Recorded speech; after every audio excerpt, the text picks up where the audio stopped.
You know what? Realistic. No. It is. I feel like everybody could be a senator or a congressman at any point. You took my idea. To be a senator? No. Any point? Did we steal your future? Did we steal your future like Greta Thunberg? Remember Greta Thunberg, that girl from the she was like from Sweden or something.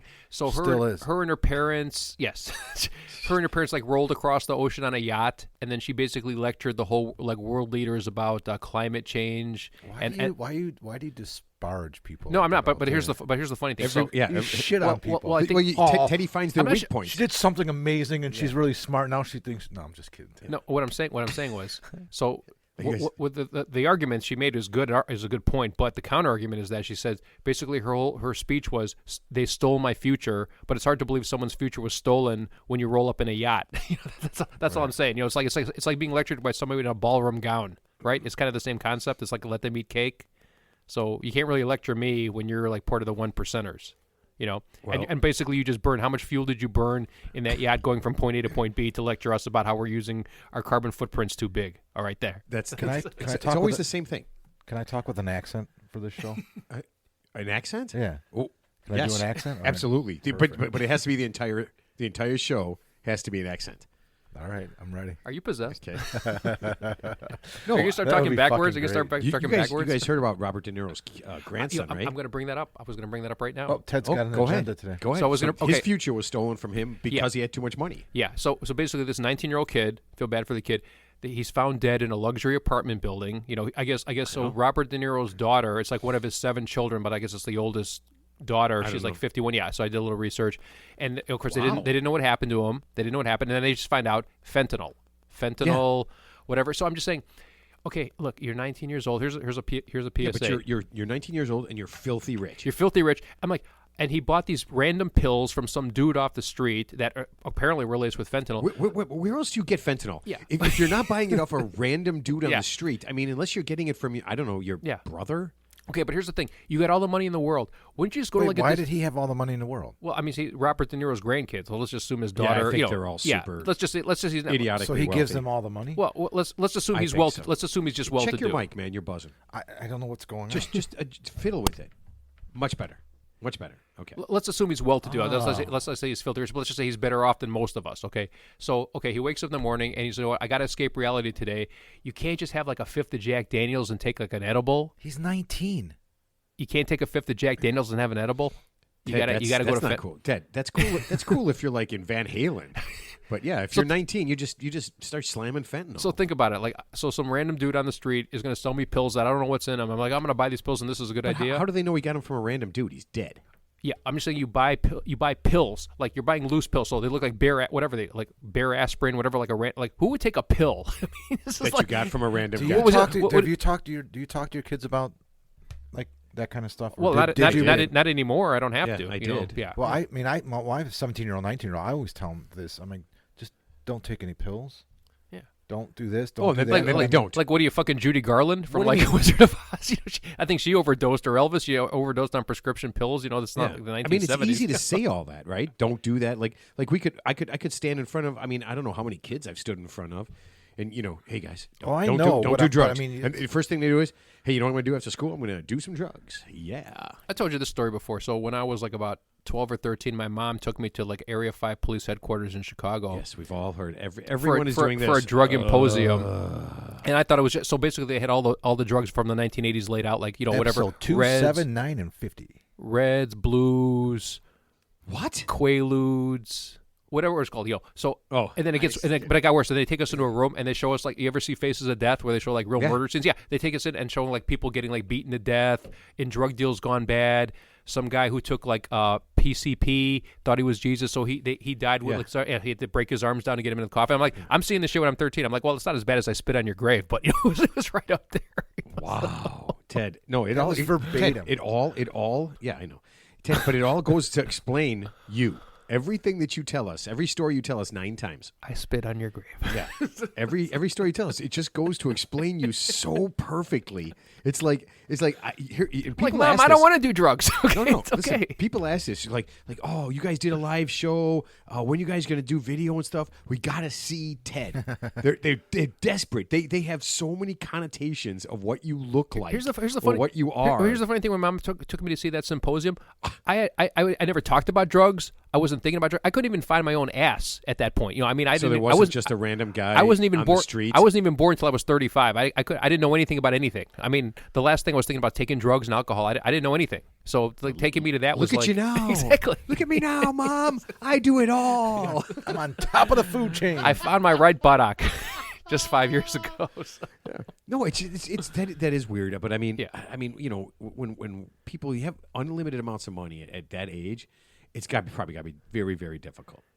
I mean, no, it's actually pretty easy. I mean, you got unlimited money, you could do whatever you want. So why would you make yourself into so many bad habits, dude? Why would you just do that? I mean, who does that? People who don't have any money. I mean, you don't have any money, so here's some dude selling like 3 random pills on the street for like $25. That's what a poor person does. I'm just saying, when you're rich, wouldn't you just go to like someone who's got the highest quality cocaine or heroin or whatever's out there, or like a known quantity where it's not laced with fentanyl's fentanyl. Wait, are we helping? It's not laced with like rat poison. Is this a PSA to help you buy better drugs? No. Well, I mean, maybe it should be. They'd still be alive. No, so. it's really weird. Okay, so we need some updates.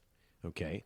Mark, you wanted some updates on the woman from Utah who allegedly absolutely poisoned her husband? Yes, and I just saw it on the news for the first time, so I got to see her face. She just sued. She just sued her husband's estate. Yeah.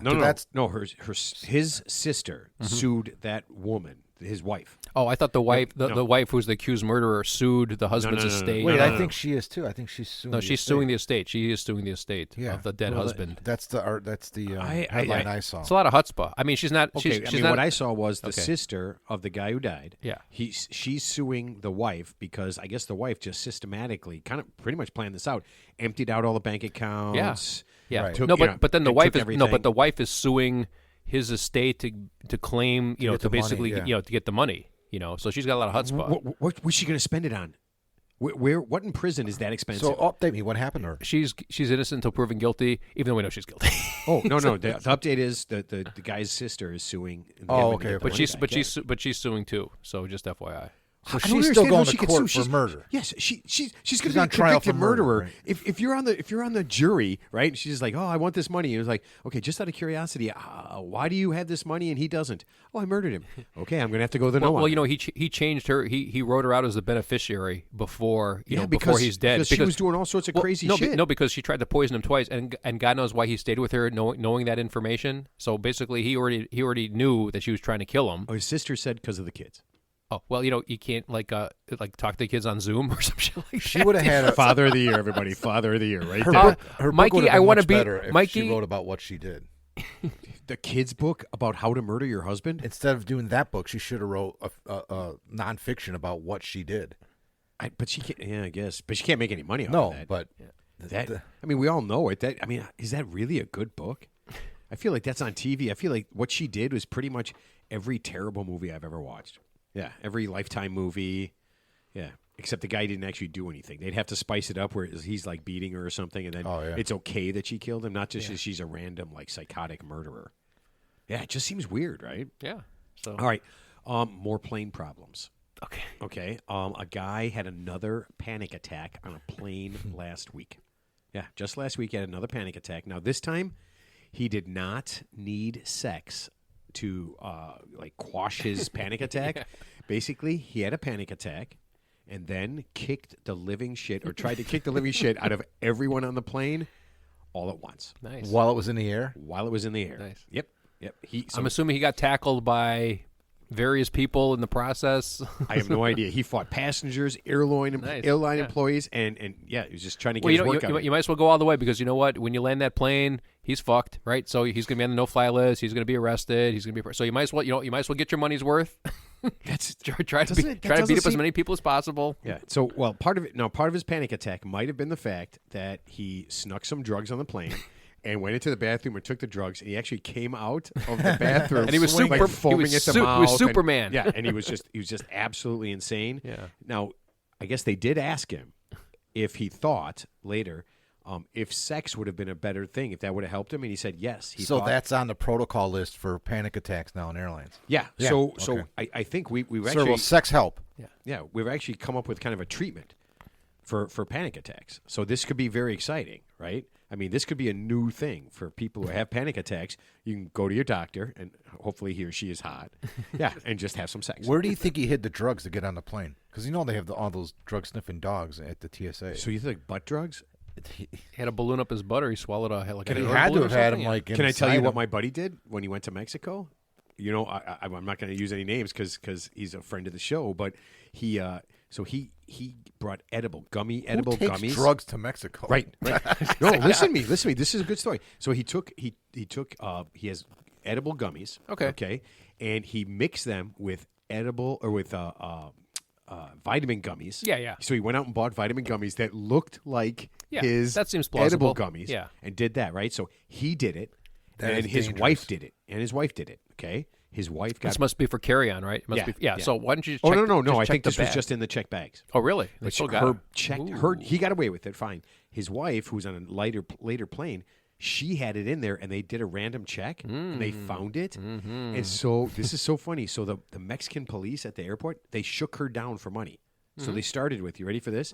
To let her go, $1,000. Oh, were they coming back or going to Mexico? Going to Mexico. So they had their. So when they landed, they had some drugs. Yeah. So she got the random spot check in Mexico. Right. They shook her down. First thing they said is $1,000. She's like, I don't have $1,000. They immediately went to $500. Yeah. Okay.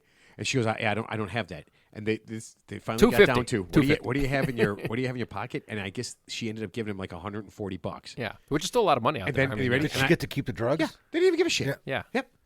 Yeah. Kept the drugs. She just took her stuff and go out. And I mean, at any point you could be shaken down for anything, right? I mean, sure. What if they said anything? If you didn't even have drugs, they could just make it up. They don't have to plant the drugs in you. They could just say, "Hey, we found this." And no, how about? Do you want to go on your vacation? Yes, I need $500. Yeah.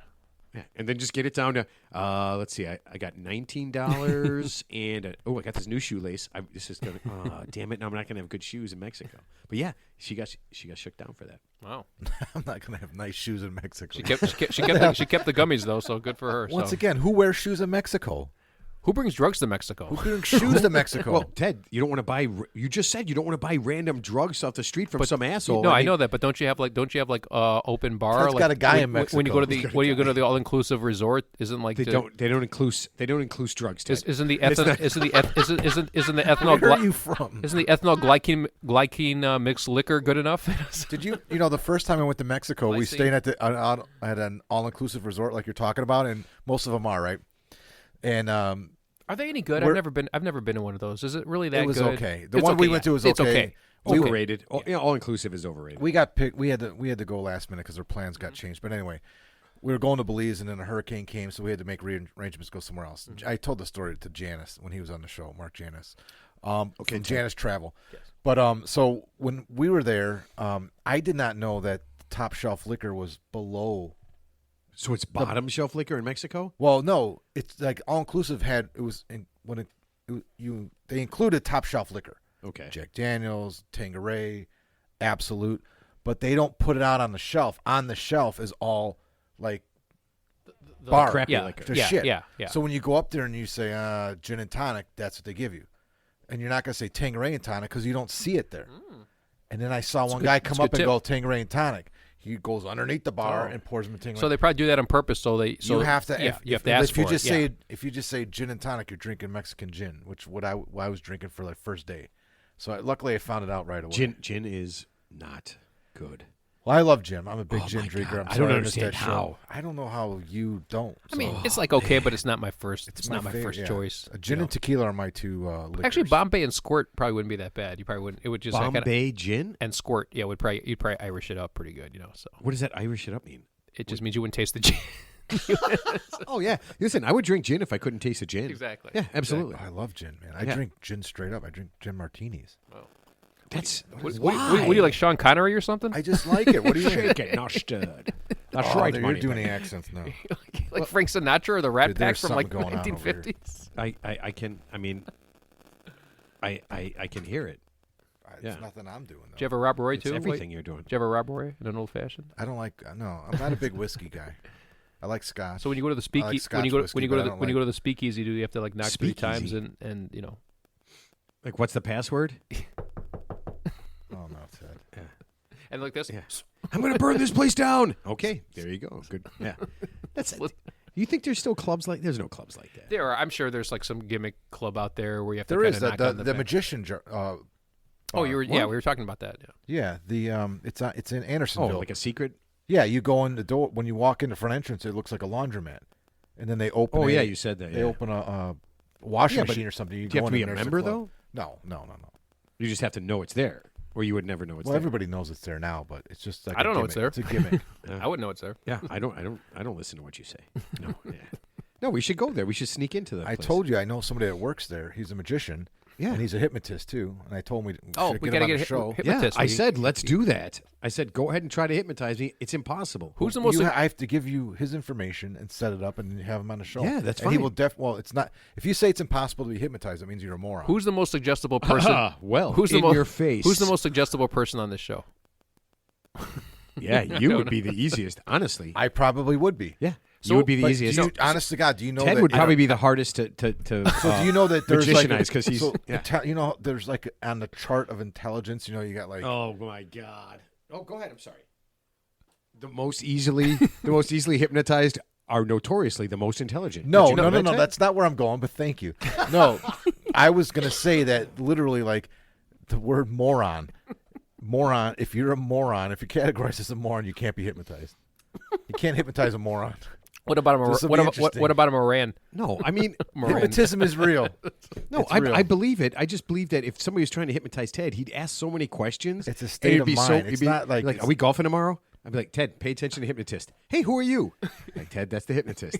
Hey, man, is he golfing with us tomorrow? So Stephen King's movie The Stand is kind of like that same premise. So so he's hypnotized 24/7. So the devil can read everybody's mind except Rob Lowe, who plays the deaf mute idiot. He's not the deaf mute idiot. Whoever the deaf mute idiot is, the guy from Coach. The devil can't. The devil can't read his mind because he's a moron. That's it. No, I swear to God, that is. He's an imbecile, so he saves the world. The imbecile. No, Rob Lowe is the. He's the imbecile. Rob Lowe's the imbecile. No, I think Rob Lowe is deaf. Yeah, but no. I'm sorry. He's deaf. He's the mute. He's the imbecile. Like whatever. Like the devil cannot read his mind, so he can read everybody's mind except his mind. Yeah. That's right. You know what? You actually don't need Rob Lowe to talk. Just look at him. He's a good look at that bastard. He's a good, beautiful. I always get him and Rick Springfield confused. I mean, they're kind of both good looking guys. Oh my God. I mean, like just mildly, not. Confused. That's like getting a red car and a green car confused. No, but they're both like they aged. One is green. They aged very well. Rick Springfield? Yeah, Rick Springfield. He's still touring. I think he's like 65. Jesse's Girl. That came out in like 1980. Actually, Rick Springfield's over 70. Wow. Yeah. And he does not. There's no way he looks. I mean, I'm not as good, but I'm saying, but on the scale of just like a man aging, he looks pretty good. Why are you doing that with your hands? Thank God we don't have video. You make it so weird, like you're caressing. Oh, it's intimidating to sit next to him.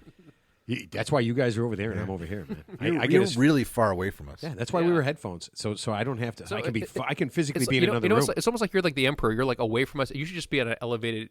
You just got to raise your seat about 3 feet off the ground. Don't think Teddy, I was going to get a lectern. Put a crown.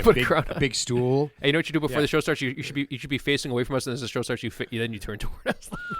He needs one of those. What are they called? Like the staff, or what is it called? That the scepter. The scepter. Yeah. He needs a scepter and a chalice. Like a really long scepter, so you could reach across. Oh, and just like crack you guys in the head. Hey, you know what else you need? A food taster. Oh yeah, because here's a sandwich. Why? I'm not married in Utah, Ted. Not married in Utah at all. So yeah, no worries about that. All right, so what did you guys eat on 4th of July before we go somewhere? Eat else with this? What did you eat? Because you're a vegetarian. So for the people all around the world, like the millions of hot dogs that people eat in America, right? So I was going to bring up, so you're a vegetarian. So what do you eat over the holiday? I think we had like tacos and stuff. Yeah. Okay. Yeah, we made like fish tacos and stuff. Okay. Yeah. What about you, Ted? I probably had some like grilled chicken salad. I eat the same thing all the time. Shrimp tacos. I don't know. So nothing. No hot dogs or hamburgers. Yeah. So. Ted doesn't eat. Yeah. I probably drank my lunch at some point. Yeah, that's the easiest way to do it. All right, so let me get this thing started so we can get to Ted's tip. Okay. Hey, everybody. My name is Matt, and this is the Real 3 Idiots podcast, show number 77.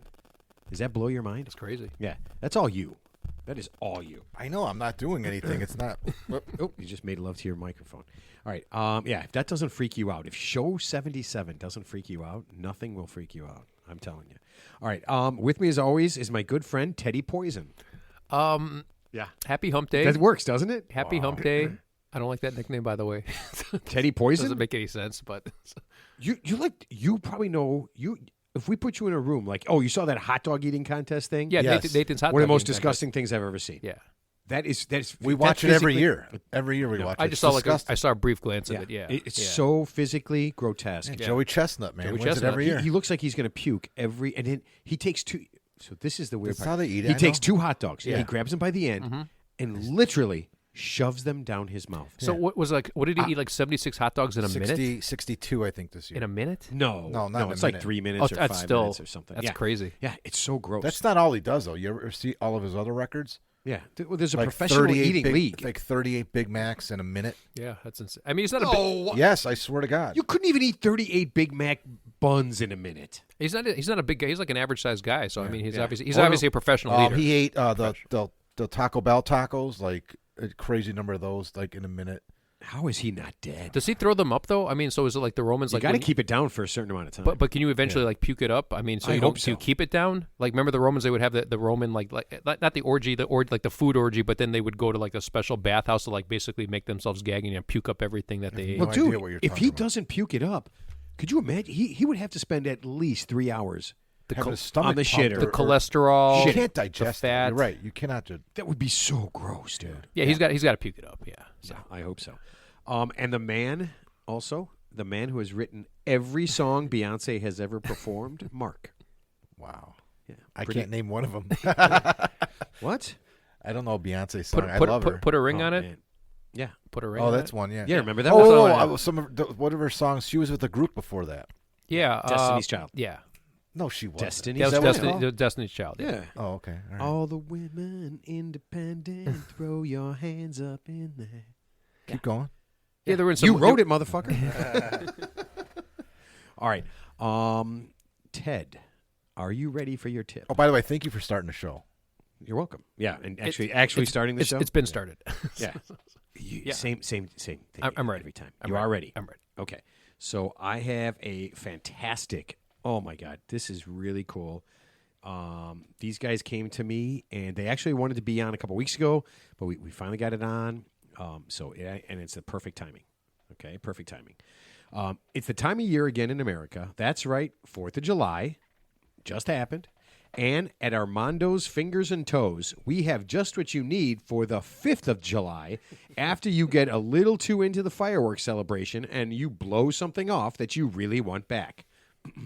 At Armando's Fingers and Toes, we have the most lifelike replacement fingers and toes on the market.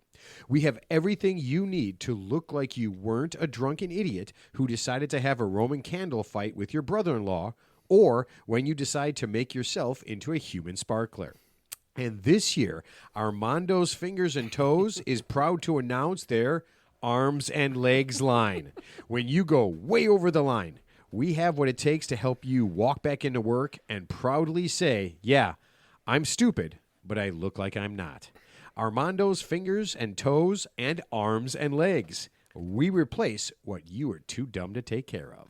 Yeah, how many people ended up in the ER this year? I actually read something like in Michigan, like 9 people got injured at some fireworks show, maybe through no fault of their. But every year, how many people go to the ER? I wonder on a yearly basis over that July 4th weekend, nationwide, due to firework related incidents. If you would have seen what I saw yesterday when I got home, there's a kind of a parking lot that's not right across the street from my house, but. I look out my front window, I look to my left, you can see the parking lot. There was a group of about 30 people, a bunch of them sitting down. They were doing a big fireworks show in the parking lot. First time they've ever done that in 20 years I've lived there. Somebody's done it. These guys set up this huge fountain. Oh, yeah. That they lit it up, and then they were walking through it. Oh, yeah. And I'm not making this up. I couldn't believe it. I was like, what the hell are they doing? And then one guy was walking around with a baby Bjorn on. What? Ted? What? Can you? What is that? I have no idea. What are you talking about? Bjorn? Is that like a fur? Baby Bjorn is one of those like front wearing packs that the baby sits in. They had a baby in there? This guy was walking around with a baby in it.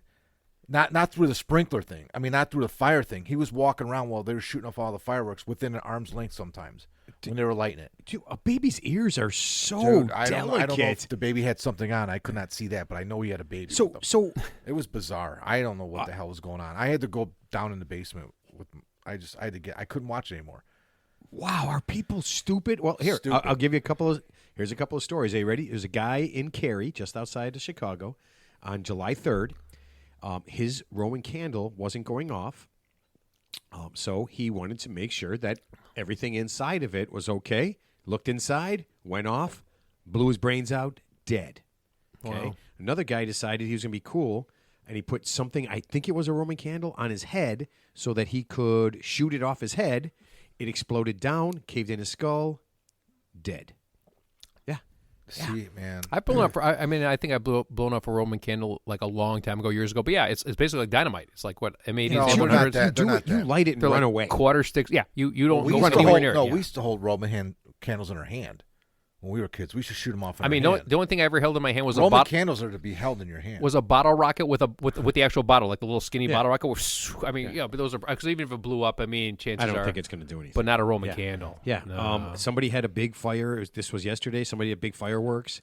And there's a woman right there. The whole thing just exploded. I guess it was just some giant tube thing that they used, at a show to put mortars in. Yeah, at a show though. It's not something like a person buys. It's something like a company buys to do it for like a town. To launch. I guess this thing blew up. It killed this chick immediately, and then 9 other people are in the hospital. That's probably the one in Michigan I was thinking about. So I didn't read the details. Is that nuts? Yeah. These people are just so crazy for one day. For one day, you risk it. I hate fireworks so And Teddy, much. when we talk about this, so Teddy said, "Who's that?" There's a football player. Oh, Jason Pierre-Paul from the Giants. Yeah, blew off 2 of his fingers. Just like a few years ago. Yeah. So. Yeah, blew off 2 of his fingers. You might need those to tackle people. Yeah, you might need them for sure because he sucks now. But definitely for call signaling. Yeah. Is that insane? Yeah. That is absolutely insane. Yeah, leave it to professionals. The only time fireworks is good, you go to like a park or a beach. It's something in the distance, and they're firing up a bar. Viewing, you watch it. Yeah. I love it. But, yeah. But as far as like the common person buying them and blowing them off, I can see the sparklers. The sparkler stuff's pretty harmless, but with stuff that explodes, then cause like major damage, Roman candles, M80s, M100s.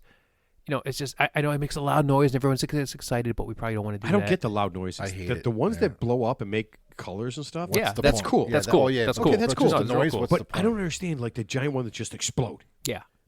What is the excitement to that? Yeah. It's like having here's a brick of C4. Let's just blow it up. Yeah. I just don't get that. Yeah. Okay, Mark, you have a song? I don't know. Yeah, I do. Okay. I do. Hit us with the tunes. Crush that tip. Don't just let it slip. Stay off the crack. There's no looking back when a question comes along. You must tip it before your thoughts go along. You must tip it when something's going wrong. You must tip it. Now tip it into shape. Wrap it up. Get it straight. Go for it. Move ahead. Try not to wreck it. It's not too late to tip it. Teddy, tip it good. Wasn't that their one hit, Devo? That was their one hit. No, right? they had a lot of. They had more than a couple. They did. Yeah. They have actually good stuff. I just don't remember anything. I don't remember anything besides when Whip a It. question comes along, you must tip it. No, there was that other one, and the other one, and that other one, yeah, and then they had some good stuff. Yeah. Just can't think of what it is offhand. So. You know what? I'm terrible with that. I some of our guys are like super musically inclined. Like they as soon as you say a song, they know who sings it, or if they say the band, they can name like 20 songs. I don't pay enough attention. I'm not that motivated. I'm really good at I'm into music, so I'm good at singer songwriters knowing who they are. But I couldn't rattle off more than off the top of my head Devo songs. No. But I know they did have like a bunch of hits. But. Yeah, and if I heard the song, I'd be like, yeah, that was probably Devo. Yeah. Or Creedence Clearwater Revival. I don't know the difference. I honestly don't. Or Tina Turner. God rest her soul. Oh yeah, she gone. God, I love Tina Turner. All right, Teddy, are you ready for your tip that you said is super easy? I implied it was easy. I didn't. It might not be easy because it depends. My answer is easy, but it might not be easy for the people getting the tip. So let's qualify that remark. Okay. All right, here we go. Wait, I dare it before you go further. I challenge you, Ted. I declined to give him one answer. I declined. I want one answer. I only have one answer. I want you to. All right, I only have one answer because you were talking about that before the show, and I want to hold you to that. Yeah, this is not. I don't want you to do one of these things where you come up with really good answers, or you know what you could do? Get an alligator. or get an alligator. Poison alligator? And then poison alligator. And then poison that alligator. Get a sugar glider. Oh, so we were playing a board game this weekend, and one of the questions was it a Ouija board? Dude, you would was have it a Ouija board? Was it a Ouija board? No, it was. Oh my God! One of the questions was name the 10 most deadliest species in the world. Baltar sea snake. Did you say that? No. Did you say Baltar sea? But it's actually not that Cheese specific. It's just the species. Oh, like species. Snake. Yeah. Fish. Mosquito. Spider. Mosquito. No, mosquito wasn't on there. Really? Well, mosquitoes kill more people Venomous. I'm sorry, venomous. Oh, venomous. But mosquitoes actually kill more people per year than any animal I thought put you together. said hippos do. You just said hippos do. Malaria. I mean, I'm just saying physically kills. I mean, just kill somebody by just malaria. You just get diarrhea. Well, you could die from it, but I'm just saying. Not here. But I'm saying, like, to get physically killed by an animal, yeah, probably a hippo kills more people than elephants in Africa on a yearly basis. So the thing we came up, octopus. Was on the list. Maybe leopards. Hey, I don't know. Octopus was on the list. Yeah. Octopus. Yeah. And then there's a. Are they venomous? Oh yeah. There are some of them. Yeah. Well, actually, one of the most venomous animals in the world is a blue ringed octopus. Yeah. Baltar sea snake. Yeah. And box jellyfish. Box jellyfish. Jellyfish is on the list. Box jellyfish. And the other fish was a stonefish. Okay. Yeah. Or lionfish. The lionfish. I think that's a poison. No, stonefish. We looked it up. If you step on a stonefish, you're dead. You're never gonna live. Nobody lives. Nobody's ever lived. Nobody's lived from stepping on a stonefish. But then how would somebody know they stepped on a stonefish? Somebody had to be there. Somebody lived through this. Socrates. Yeah, I don't know. Somebody had to do this. Okay, are you ready, Teddy? No, I am. Yes. Okay. I'm sorry. I'm really distracted. I am super distracted because I have something I want to talk about as soon as we're done. I could tell. Yeah. This is going to be You're chopping at the bit. Chomping at the bit. Okay. Here you go. Ted, my soon-to-be husband and I are having an argument that is turning into something bigger, and since we are both listeners, we will let you decide. Dumb. I wanted to keep my maiden name when we get married. I have a successful business, and I am known by this name. My fiancé wants me to take his name, and his family is really making a big deal out of this. I said I would consider hyphenating both names, but that's just ridiculous. We are going to go with whatever you choose. Holy crap. So not only are you responsible for the color of someone's garage door, but you are literally, if they do this, and I hope they respond. I never got a picture of the garage door back, but I haven't looked through everything. There's so much shit in there. But you are literally going to name someone. This is like naming their child. Matt, read the last sentence again. Read the last sentence again. We are going to go with whatever you choose. Okay, so as soon as he said you that, sound like you're drunk right now. As soon as he said that, the look on Ted's face was fucking hilarious. Ted's what do you eyes, mean, like the power he had. His ears and eyes just perked up all together. He looked right at me. You can't read my face, Mark, because I have the same expression all the time. So that's a lie. Anyway. What? Are you kidding me? Anyway, listen, Ted, your face might be more telling than my face. Oh my God. Anyway, listen. So here's the thing I want you to do. Okay, so if I get this tip wrong, I'm talking to the woman now. Don't give your husband a fentanyl-laced Moscow Mule as punishment. Just because there's no right or wrong answer. Well, I didn't get what town. I didn't get what state they live in. Well, I'm talking about the Utah lady. Yes. That's what she gave. Yeah, I don't know. Maybe everyone in Utah does. Okay, yeah, that might be a thing. So here's the tip. Okay, so it's actually it seems logical. It could be wrong, but so the logical answer is this: take the husband's name legally on the on the marriage certificate only, just to appease him and his family, but keep your maiden name for your professional business. So for your LinkedIn account, your business cards, yada yada, keep that, and that way, because it's not really, keeping it on a business card is not like a legally binding anything. So who's going to be none the wiser? So in a way, you kind of kill two birds with one stone, right? Holy shit! That's a tip. Tip over. That is insane. I never. People don't do that because it gets confusing. It's actually easy. Just but I mean, if everybody calls her, tell your husband one thing. Don't and the other thing. No, and just all he needs to see is what he needs to see. Just show him what he needs to see when he needs to see it, so he's appeased. And then you don't have to change your driver's license. You don't have to change your Social Security card, whatever the marriage certificate is, and show him that. He'll be happy. But for your business purposes, keep your maiden name since that's what your name is in the business community because you don't want to change it. Yeah, it's like it's perfect. But hold on, her credit card is going to say like, just say like, or say like Mary Johnson. Okay. So she says, "I'm." Well, that's not my real name, Mary Johnson. Yeah. But what if her regular name is like Smith? And you go, oh hey, then they hand you a credit card. And you're just like, that's not what you said. But it's a credit card. So I mean, if you got to change a credit card, like I said, get a couple of credit cards to just so when your husband sees it, he's happy. He sees his last name on the credit card. So he's he claimed his stake in the world. He planted his seed, he planted his flag, whatever it is. But but the thing that's important to the woman is that she wants to keep her name for business purposes. So your LinkedIn account, your business cards. You can't have two names. Sure, you can. Sure, it's called an alias. That's what I mean. It's an alias, or AKA also known as. Yeah, you can do that. You can do both. There's no really. No, can't do you that. know what? Imagine if you lived with two full names. Like everybody knew you as one name, and everybody else knew you as another name. My name's not even Ted. You can't do that. I'm not even Ted. Wouldn't work. His name is Ted, and one day. But here's where it gets even. Here's what I thought about. It gets confusing when you have children. I think a lot of people take the name because then there's a lot of families out there that have two different last names. Sure. Sometimes some have three. I mean, I know. We didn't even get that far, but yeah, I mean, obviously that's a whole separate issue because that wasn't part of the tip. But for the purposes of this tip, just to keep it on the tip only, yes, take the husband's name at the wedding on the marriage certificate. Maybe get a couple of credit cards in the husband's last name with your first legal name. That. You have to have a legal name.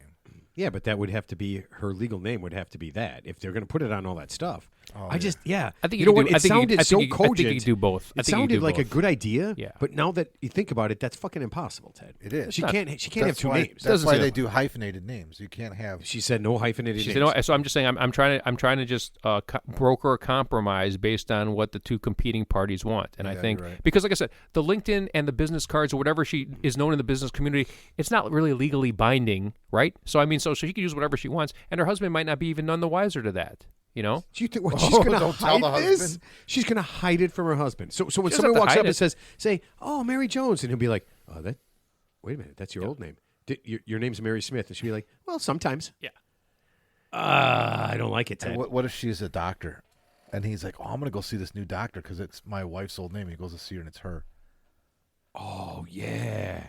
So wait, hold on. So he's got she's a masseuse. He's got a scorching case of syphilis that he got from a prostitute. He goes to this doctor, right? Because he likes the same first name. Yeah. Right? And he's like, "Oh, she had the same name as my wife did before she changed it legally to my name, that she would never go back to that." Right. And he walks in, and before she even looks at it, he goes, "I've got syphilis from a prostitute." And she goes, "Honey?" And he's just like, "I don't know why I yelled that out. That seems really dumb." Yeah, it seems really stupid. Well, then, if that was really the case, she probably doesn't have to worry about his last name for too much longer anyways. Wow. Okay. I mean, and so this is kind of cool. She's doing this. Seems solvable. It seems doable. It seems there's a compromise for both. Yeah, and I can tell you right now, I don't remember this woman's name. We didn't get to the kid part. I wasn't asked about kids. No. But Ted is drinking today. He's not drinking coffee. But honestly, okay, without reading too much into the tip, if the guy's got a weird last name, like his name is Gallywekich, and her last name is Smith, you probably don't want to ruin the kids by giving them some weird Jim Gallywekich name, Dr. Galakowitz. I know Jimmy. Dr. What? Galakowitz. So now you're saying when they have kids that shouldn't have the stupid last name? No, I'm just saying. I'm just saying in general. In general, I'm talking about if someone gets married to somebody. This is not aside from this tip. If one of the spouses has some weird, long, complicated name that no one can pronounce, you're almost better off just staying with the simple name, especially for your kids, just to make their life easier. That's all I'm saying. You give your kid. I mean, the only people who name their kids weird names are celebrities. Is this because you have a long last name and it's very difficult for you to spell? When did you learn to spell your last name? How old are you? We were 8 years old? 49. Yeah. 8, 9 years old when you find. Yeah. Did you guys ever see the SNL skit years ago with Nicolas Cage on it? Oh yeah. Where they were trying to pick out baby names as a new couple, and she was pregnant, and they were trying to decide on a name. And every name she said, he's like, I don't know, honey. He's gonna get picked on at school. Yep. They're all gonna say like, Matt's fat Matt, fat Matt. And he had a rhyme, like a negative rhyme for every name. And then there's a knock on the door, and it's Rob Schneider, and he's like, telegram for Mr. and Mrs. Asswipe. Yeah. And he's like, it's Aswipe. Aswipe. Yeah, I love that one. No, it's like the movie The Wedding Singer. He goes, your name's going to be Julia Gooley. Remember Julia Goolia? So you know the what? first name rhymes with the last name. Honestly, you know what? A better tip would be, I would say, have him take her name. That's what. Why not? Why not just throw that? Why not just throw that? Yeah, you could do that. Yeah. It's a brave I new know world. somebody did that. Yeah, you can You do do that. not know a I guy swear- who okay, took his listen. wife's name. I'm going to say last names right now. Go ahead. Years and years ago, I met a guy. His name was Juan Feldman. Okay. And I mean, Oh, he was, is this supposed to be because his first name sounds Spanish? No. And his last name No, sounds not at Jewish all. sounds Jewish. His Yeah. wife is Jewish. Okay. Okay. And he's Mexican. He's from Mexico. Great guy. Love Juan. When I first met him, he was Juan Feldman. I was like, you got to be kidding me. Like Juan Epstein, the Puerto Rican Jew from from Welcome Doc- Back, Kotter. yeah. That's how he called himself. No, but there are like okay. Why do Well, celebrities? yeah, let me finish my story. Yeah. So Juan Feldman. I'm like, Juan Feldman? He's like, yeah. His wife's last name was Feldman. The only way the dad would allow him to marry into family is if he converted to Judaism and changed his name to Feldman. Wait, her father Yeah. made him Change his name convert to Judaism and change his name. to Feldman. Yep. Well, he did it obviously. Ted, He did it voluntarily. Ted, let's just do a he did. quick tip. Yeah. Ted, in order for me to marry someone, I'm being forced to become Jewish and take my wife's last name. Should I did marry it- her? listen, he did it- Should I marry her? My answer is, how bad do you want it? Yeah. How bad do you want So it? Ted, he kind of did what you're suggesting. Yeah. He loved her and he wanted to get married. So in order to get and it was important for her to have the blessing of her family and the Yeah. support. Yeah. So he went along with it. He's like, I'll do it. I don't care. Yeah, I'll it's do it. it's all situational. So here's the thing: let's just say you grew up and you got some weird. I mean, there's nothing wrong with it, but let's just get some long, complicated ethnic name, and you're gonna marry in a family with like a simpler name. It just makes your life easier for just everything, right? I mean, because to get a legal name change, for example, you got to change your driver's license, your birth certificate, your social security card. You got to contact everybody, and you got to tell everybody, including But don't you have to under the do sun. that if you take your wife's name? Yeah, but I will tell you this. but I'm saying though. that's more of an As soon as the impetus. old man died, changed his name right back. No, he didn't. Yep. Yeah, he goes by his original last name. What was the original name? I don't want to go. Okay. there. I don't want to. Well, yeah. Okay. So in your life, if you're walking around right now and you knew a guy named Juan Feldman, Yeah. he's not Juan Feldman anymore. Yeah, well, there's a lot of people where their first That's name and last name correct. don't really match because you could That's tell it's so obviously something. Yeah. It is so insane. I know. But, Hey, what- it's but really- what, I'm not but, making it But I up. was saying, why do celebrities change their name? So they're born with a certain name, and then they have Oh, like so their, they have a and they have cool their name. stage. Yeah, they have Oh a yeah, cool like name. Leonardo DiCaprio, Leo. Yeah, or what about, or even like like Marilyn Monroe. Marilyn Monroe. I think her name was like Norma Jean something. Norma Jean, and then she changed her name to Marilyn Monroe. Or Armpit, changed his name to Brad Pitt. Oh my God! And we're done. Thank God. Yeah. No, I mean, I think most guys have. Most people change their name when they become famous. They just want something that's like it kind of rolls off the tongue a little easier. Yeah. Like Gene Simmons, that's not his name. No. No, What, I don't. I don't know his. Oh real name. yeah, because he's She told- Jewish. yeah. He's got a name that sounds kind No, of. I don't think he's. I think he's Yugoslavian. He's like from. I know, I Eastern think he's Europe. Oh, Jewish. he might be Jewish. Yeah, yeah. So he's got a name. Yeah, Yeah. Okay. So his name is Shlomo Shanshanestein or something, and he wants to change it to something, a little more. Well, here let's palatable. take Juan Yeah. Feldman. If your name's Juan Feldman, that's Kind of a cool not a name. rock and roll name though. No. That's not a rock and roll No. name, right? So you would want to come up with something that's kind of a little more hardcore, like Boz Skaggs. What if I change my name to Steve McQueen or Clint Eastwood? Does that make me cool? You know what? You know what I would do? Bruce Springsteen. Clint No, Eastwood. if I started a band, I would change my name to David Lee Roth Jr. Yeah. So then I got the name recognition already. And everybody thinks you're his son. Right. The junior part. Why would you put the junior part on it? Because there's already a David Lee Roth. You'd have to be different. That's like calling yourself the son of Svengoolie. The son of David Lee S- Roth. no, Just call yourself the son of No, David I would Lee be the Roth. son of Svengoolie's son. Well, actually, so you'd be the seventh son of a seventh son, like Judas Priest. Rich Kaz did that because there was a Svengoolie that he took over for.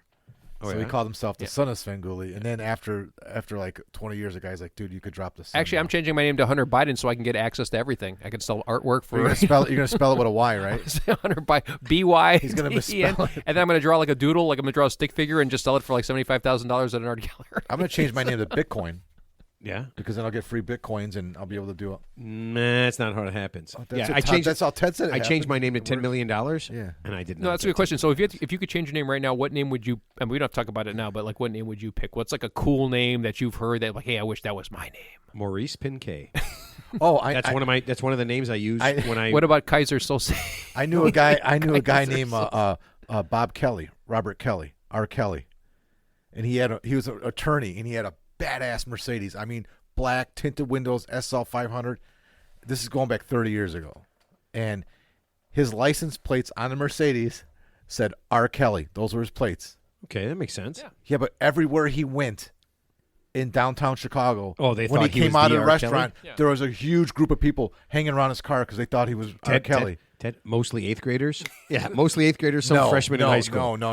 I think this happened a few years ago. So allegedly. I think this happened a few years ago. I think they found like people around the country named Michael Jordan, and there's the guy's like a plumber. He's like a white guy plumber who lives in like Toledo, Ohio. David Letterman but his name's like Michael Jordan. Yeah, so it's like, here's Michael Jordan from this guy's Michael Jordan. He's a postal carrier from like Knoxville, Tennessee. It's not like that's a. I mean, it's not like it's a right, but it's unique name. No, but it's Michael Jordan. So I'm just saying. So it just happens to be one guy who just happens to be awesome at basketball. But then there's other people obviously with that name because it's a common first and last name. Yes, Ted. Yeah, Ted. We all real. Yeah, you mean there's more than one Bob Smith? No. What was that movie, The Office, where the guy's name was he was after the flutist? His name was Michael Bolton. He goes, "Oh, you he's a sax player." The Office. He goes, "I'm Michael Bolton." Michael Bolton. No relation. Sax player. No relation.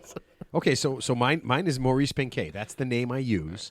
If I'm going out and somebody introduces me, I'm just like, "Hi, Maurice Pinkay." Where's that? What character is that? Nothing. I just made it up, and I actually used that. I was out with Mick. He was on the show, Mick, and we were at a golf trip, a golf outing, and I walk up and he's introducing me, and I'm just like, I'm drunk, and I'm just like, I'm gonna have some fun with this. He goes, I don't give a shit. Yeah. So he's introduced me to all the plumbing guys and all this stuff, and I'm like, how you doing? And he goes, Maurice Pinkay. So I'm not paying attention. And he goes, Mac, say hi to this guy. And I go, hey, how you doing? Maurice Pinkay. And the guy looks at me and goes, you're Matt.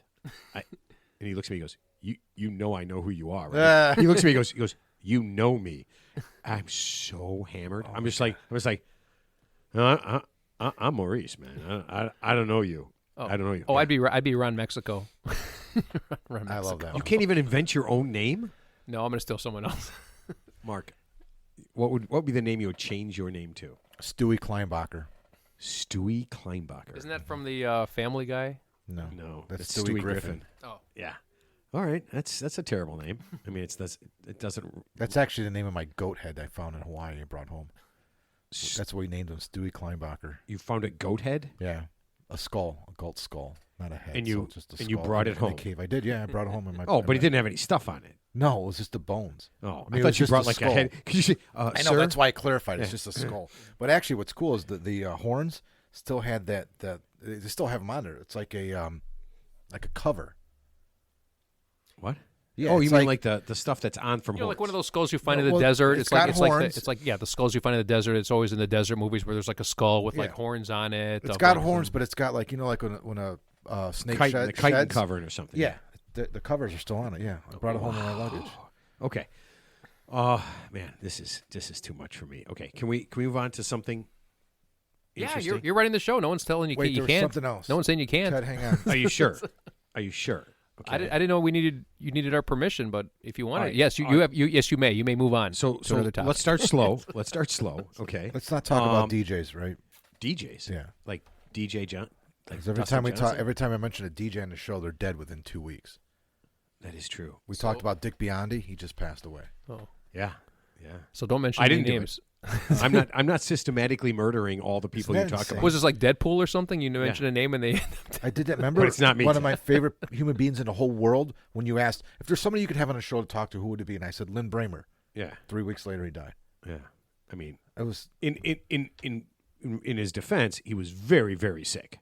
Yeah. And then Dick Biondi is very, very old. I mean, if you're, all you got to do is, you got to name somebody in their 20s who's perfectly healthy. That's like saying I want to talk to Betty White. She's like 99.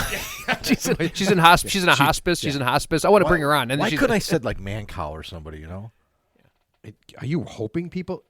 Well, now let's see what happens. You just mentioned. What's his name? So his real name is like Eric Mueller.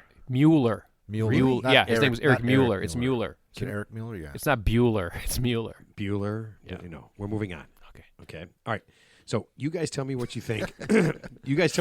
And where the reality and the unreality is in this. You want us to think. They do this with kids, right? So with kids, they do a test like when kids are in kindergarten, they test what's reality and what's fantasy because kids can't differentiate between reality and fantasy. So basically, we're like kids now. He's going to see if we know reality from fantasy. No. I want to see where the reality of this story is compared to what probably happened and what really happened. Okay. So mom posts online that her daughter wasn't able to attend her 8th grade dance because she missed too many days of school. That's a school rule. School rule. Yeah, Okay. Okay. Right. Yep. Seems plausible. Okay. Seems completely for sure, plausible, yeah. right? Mom says there's a good reason why. All right. Now, here's where it gets a little she's weird. defending her child now. Yeah, she's defending her child. Okay. And at first, you're just like, this is going to be bullshit. Okay. But here's what it says. She's missed a lot of school because she's undergoing chemotherapy treatment for many years, and it leaves her in excruciating pain. Okay. So now there's a reason why she's missed all this time, right? Seems very plausible. Yeah. So she goes, and the people at the school, and they talk to the people at school. She has a doctor's note to verify all this. Again, don't know, right? They straight up say, no, you cannot go to the 8th grade dance. Okay. All right. Now, I've worked at a school, and I don't particularly love anybody I worked with there, but there is no school on the planet that has enough dicks to tell a girl who has cancer and is going through chemotherapy that she can't go to her 8th grade dance. Obviously, they know something. So something is weird about this, right? They know something, right? Yeah. So it's really a bizarre story because nobody would do that. Now I worked at a school again for 20 some odd years, and we had a girl that was very sick, and she ended up passing away before she even graduated. Right? We went out of our way to be nice to her all the time, so no one would do this, right? Yeah. So she's decided that her mom says it's strictly. They don't want her, and it's just a school rule that is hard and fast, and nobody can go. Right. And then you read into it a little bit. Right. Okay, so I guess the day of the dance, she didn't come to school. Okay, and they said, if you don't come to school that day, you cannot go to the dance. So it wasn't. So she had the opportunity to still go to the dance if she had just gone to school that one day, despite all the time she had missed prior to that. Despite all the time that she missed, she still had to do it. But the school policy, they said, is if you don't go to school, there's no sports, there's no clubs, there's no dances, there's nothing.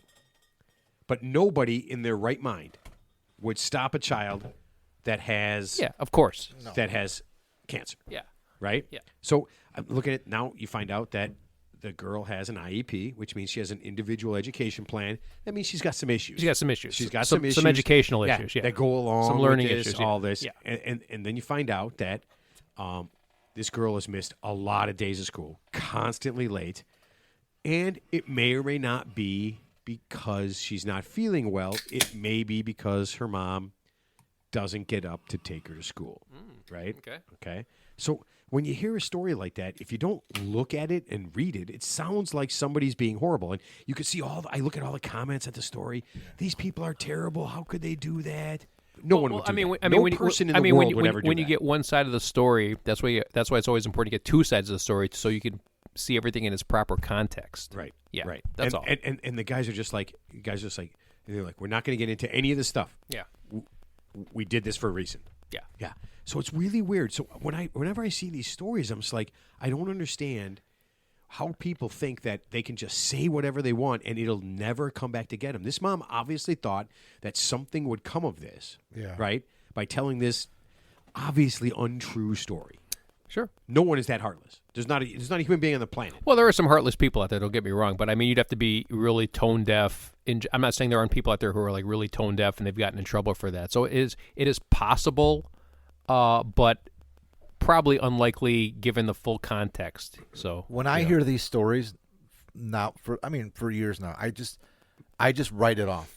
I don't even get into it. I don't get mad because I know there's something more to it. If it doesn't sound right or make sense right off the bat, there's something going on that we don't know, right? There's information out there we don't know. I'm not going to assume that the whole school's full of like Nazis. Total assholes. Yeah, and you would have to be a total asshole. So like I said, there's something else there. They know something. Here's the thing too. Okay, let's just say she's 100% right about everything, and the school they're like blunt instruments. They're not listening to her. Here's what you do. You're in 8th grade. You're obviously going to graduate that year. You're never going back there, right? Because of what K through 8, then you go to high school. Have a little, take her out for a special day as kind of a workaround. Maybe like the boy she wanted to go. Assuming she has like a date for the dance. Do something separate where, it's not the same as going to the dance. I get it. But the point is she's never going back to 8th grade unless they're holding her back, right? So, I mean, she's not going back there. Could you imagine? Could you imagine failing a kid who's going through chemotherapy and has cancer? Yeah. That'd be the only thing that would make you worse as a human being. Yeah. Oh, you missed too many days of school. And you know what? For the short amount of time you have left, you're going 8th grade again. How do you feel about that? Well, I'll tell you, as somebody that was involved with a grammar school for the better part of 13 years, because I have 2 boys that went through the same grammar school, kindergarten, all the way to 8th grade. You get involved in the school, you do fundraising, you get to know their parents, you know a lot of the students in the school that has like 350, 400 kids. You get to know them over the course of like 10, 12 years. If she was at school since kindergarten, everybody knows the parent, everybody knows the family. They wouldn't even they wouldn't, you know what? I'll bet you, if this was real, I'll bet you that the 8th grade kids wouldn't go to that dance. They'd have a separate dance to let her do. The story was, they have like a boycott. If the story was real. They have a boycott, yeah. Because that's what I would do. Yeah, I would be like, what? They're not letting Jane go to the dance? All right, fuck that dance. Nobody's going to that dance. We'll just have a separate dance. Yeah, exactly. Yeah. Or they would be an uproar, right? It'd be she obviously has a reason here. Yeah. Right? Yeah. So go on. Okay. No, I'm just saying. No, I don't know. Oh, that's it? Yeah, that's all I know is as the story came out, there was a lot more things. Right. A lot more. Well, that's why it's always important to hear both sides of the story, so to have the full context, whether it's this story or any story. 2 sides or any of the story. story. Yeah, but I'm always freaked out by Except this people- show, it's just our side, and there is no other side. Sometimes there's 3 sides. There's definitely 3 sides. Yeah, there's almost always 3 sides. Ted's got a 7-sided story he told one time. To himself. We didn't even talk. At no point did we even There's talk. a sock puppet. All right, so let's get into something fun. This is the coolest thing. I don't know if you guys have seen this. Tell me if you have seen Ron DeSantis' hot new commercial. I have not. You have not seen this? I'm not following that at all. I'm gonna have to start researching it because you talk about it very It consistently. is hot, and it is fabulous. Wait, is he with some bodybuilders or something? I heard about that. Yes. Yeah. Okay. Yes. Okay. So this is okay. Hold on. And they're oiled up. They're oiled up. By So the way. the premise behind this commercial is that he's kind of attacking Trump because Trump said he's like pro gay pride and all that kind of stuff. He made some comments about that. We're going to make this the best, right? Well, I mean, you know how I know. Yeah. we all listen. That hit him below the become- belt. That's a below the belt yeah, shot between those 2 fuckers, right? Yeah. It'll become much more. You get an idea much more after Man, this. here's how childish is Ted. Oh yeah. Whoa. Well, you like gay people. Yeah. You think gay people are normal? What? Well, I'll show you. Yeah, That's how juvenile this is, right? Okay, so that's exactly so DeSantis went full hate on the LGBTQ2+ KG community, and he came out with this commercial. Okay, so first, this is the stuff that's in this. Where's the commercial running? Where's it Can I running? YouTube this? Can I YouTube this? I don't. I had to YouTube it. It wasn't running. It didn't run. I don't watch Florida or something? commercials. Right, it's got to be. It's got to be local, right? No. It's a national national? commercial. Oh, because he's running campaigning for president. Yeah, Oh, yeah. okay. I had to see it on YouTube. Okay, so here's what I will tell you is in this video. Ready? Tons of dudes in drag. Okay, a shirtless, oiled. Yeah, the guy's hot. A hot bodybuilder. Yeah. He's hot, and tons of pride flags. Is it the Village People? Okay. Village People. Okay. At one point, he is superimposed next to the main character from American Psycho. Have you guys ever seen that movie? Yeah. Yeah, with Yeah. Christian Bale. Yeah. Christian Bale. Yeah. So in Good one movie. part of this movie, Christian Bale actually attacks a guy. Yeah. Tries to kill him. And the guy, he doesn't kill him. The guy is gay. And Right. he thinks Christian Bale is coming on to him. Right. And so he's into Christian Bale. He wants to have hot gay sex with him. That's the character. He has Christian Bale's Yeah. character next to him saying, and it says something like, I have a plan. Which, okay, no, I want you to think about this. At one point in the commercial, he takes a guy over his knee and he spanks him and calls him a bad boy. DeSantis does? No, I'm just kidding. I made that part up. But all the other stuff is real. Wow. Listen, he does all of this besides American Psycho is weirdly gay. I mean, Yeah, it gets yeah. into this whole thing, right? It's pretty gory too. It's pretty. Right? Yeah. Okay. So, Now, that's all the stuff he has to come in, and he's bashing gay people. So I have one thing. I've seen this. You got to look at it. I want everybody who listens to watch this thing. Get on YouTube and watch it, and ask me and answer this one question for yourself: is he bashing gay people, or is he coming out? Like seriously, it is, dude. It is. It doesn't even seem that negative. It seems. I'm coming out. I want DeSantis to know. Yeah. I'm telling you, man. It's the That's weirdest. my next TED Tip song. I'm gonna have to. I'm gonna have to Ted's YouTube. coming out. I'm gonna have to YouTube. I'm gonna have to He's YouTube gonna that. tip you I'm gonna have to good. YouTube that commercial, Dude, but- it's the weirdest thing. So what's he doing? He's pandering to the gay community. No, What's the no, purpose it's of the supposed commercial? to be very hateful to gay people, like showing that he hates gay people and Trump loves them. That's supposed to be the premise of this commercial. Well, that's actually good for Trump. I mean, I can't say that's going to help DeSantis. Yeah, but I think the people who would vote for DeSantis, I mean, he is terribly homophobic. I mean, he's just an asshole. He's a horrible asshole. But yeah, I mean, he's not going to get the nominee. I mean, he's not. I think he's trailing by 20 percentage points. He's not going to get the nominee. If he was smart, what he would do, he would just let Trump. Because here's the bottom line: let's say Trump gets the nomination. He's not going to run again after this. Just wait the 4 years, or just you should angle to be his vice president, right? I mean, but unless he's got such a big ego, unless he's got such a big ego where he has to be the number one guy. Come on, would you ever want to be Donald Trump's co-pilot? Listen, let's put it this way: that ship is no matter who everyone that's ever been next to him. Listen, no matter who the president is, if you're the vice president, you're one heartbeat away from being the president, and you're the vice president. No matter who the president is. No way, dude. Yeah, but if he was smart, if I was advising him, I would say, you know what? Let Trump say whatever he's going to do. He's not going to run again after this. So it's either he's going to get the nomination in 2024, which he's probably going to get anyway, but after that, he's gone. Do you honestly think that? DeSantis is only 44 years old. Or 46. He's a young guy. So I'm just saying. He's got to be at least 45, I believe. Yeah, 35. You got to be 35 to run for president. He's young. He's like 44. But no, I'm just saying if he was smart, just let Trump do what Trump's going to do. He's going to get the nomination either way. So I'm just saying you're kind of wasting your time with this, unless you're angling to be his vice president. They're both going to lose to you. Whoever wins is going to lose to you. Well, they should. We haven't even started campaigning yet, Ted. We don't have to. We don't have to. Listen, we just keep. You have to campaign. Vote for Ted. We don't have to spend money, but we could talk. Yeah. Well, vote for Ted. Yeah. Vote for Ted. Yeah. Vote for Ted. He loves gay guys. I love everybody. Well, I don't know about gay guy. He loves gay sex. I don't know about. I think you just use gay guys for the sex. I just don't love my 3-wood. That's the only thing. And guys have to be involved in that. Yeah, exactly. Yeah. No, it's just it's such a weird thing. You know what? Honestly, I can't believe that we're going to have a full year. Of more of this. Actually, you know who Trump should get for who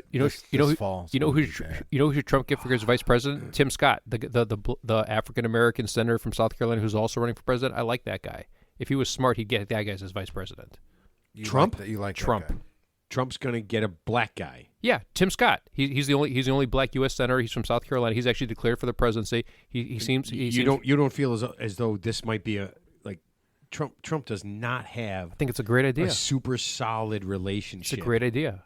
Actually, I think minority people at all. No, here's the funny thing. I actually think Trump. Don't quote me on this, but I actually think he did more for the African American criminal justice reform. He actually pardoned a lot of African Americans during his tenure as president. Yeah, just ask Trump. Yeah. No, but I think he did that. I think that's a real thing. He pardoned a lot. He pardoned a lot of African Americans. I know you're right on some things, but just letting a few African American people go free. But here's the funny thing. So, I think he was giving one of his State of the Union speeches, and let's assume he said what he's saying is true. Let's assume what he's saying is true. He said, "Why during his tenure as president, African American unemployment has been the lowest it's ever been since blah blah blah." But he just said that. That could be true or not true. But let's just say it's true. Everybody got up and clapped except the Black African American caucus, who, if it was true, how come they didn't get up and clap? You know why? Because they didn't do it, assuming it was true. Well, it's never been lower. Because they didn't get credit for it. So that's a whole separate discussion. But Ted, I am not going to get involved in politics. The truth Politics is filled with hypocrites. Yeah. Of anything Donald Trump does. Okay. Yeah, my dog is literally laying on the floor right now, right next to me, suffering, snoring. He's moaning. Yeah, she's that's literally snoring at like an unbelievable. Put me down. Okay, are you guys ready to play? How can we screw this up? Sure, it's gonna be fun. I think we can find ways. Okay, no. So the question is, how can we screw this up? So we screwed it up 70. We've already screwed up 77 episodes in a row. How we could screw it up? I'm going to tell you right now. I'm going to give you the setup, and I'm going to tell you that this was unsuccessful. Okay, and you have to tell me how it became unsuccessful. How did someone screw up the unscrewable-upable? Okay, here we go. Okay, so we're going to take a crime that seems like a no-brainer, okay? You cannot not let this happen. It's too easy. Here we go. This crime cannot be fucked up, and you guys have to figure out how. Okay, you are 23 years old, and you're working at a convenience store, okay? A guy comes in to buy some stuff and some lottery tickets, okay? He leaves and forgets the lottery tickets on the counter. Okay, so step one, what do you do right then if you're working there at the convenience store? Put him off to the side on the register, and when the guy comes back, assuming he comes back, you would give it to him. No. If he comes back. Yeah. But if he doesn't come back, then obviously, then that's another story. But we haven't gone that far. So Okay, it makes sense, right? And what I would do is I would take it and put it on the underside of the counter. You know where they used to do like yesterday's winning numbers? Right. Just put it right under there and say yesterday's winning numbers. When the guy comes back, he looks at that. He's like, "Whoa, Okay, Ted, where are my tickets?" Wait, are you on your phone? no, What the fuck? no, You just reminded him he's playing the lottery, dude. no. I was checking the Powerball. It is up to $523 million for tonight's drawing. I'm going to get some on the way home. And you Don't couldn't worry. check that in 30 minutes. I'm going to kill you. I swear to God. Okay, so no, did not happen. Here's what happened. Okay, the great thing about this is, and again, this is how it cannot be fucked up. This guy left, thought he lost the tickets, had no idea where they were, and he wrote them off. Yeah. So now there's a lottery ticket on the counter. This guy leaves a couple of days later. He can't find him. Has no idea if he won or lost. Yeah. Doesn't exist. Odds are he lost. Okay, so now you have. He didn't probably. That's why we're having this conversation. Damn right. You have in your possession lottery tickets, okay? And this young lady, she's 23 years old. She's a crack addict. Okay. She works at this convenience store. She now has Allegedly. a $3 million lottery ticket in her hand. She finds out that night that it is worth $3 million. The guy has no idea where his tickets are. Yeah. He thinks they're gone. He's not looking for it. He's not Yeah. worried about it. Yeah. You have that ticket Right. in your hand. You took it home. How could you fuck this up? Sell it for some crack. No. Okay, all right. Yeah. That's a good idea. I got to win a lottery But you know, ticket. it's $3 million. Yeah.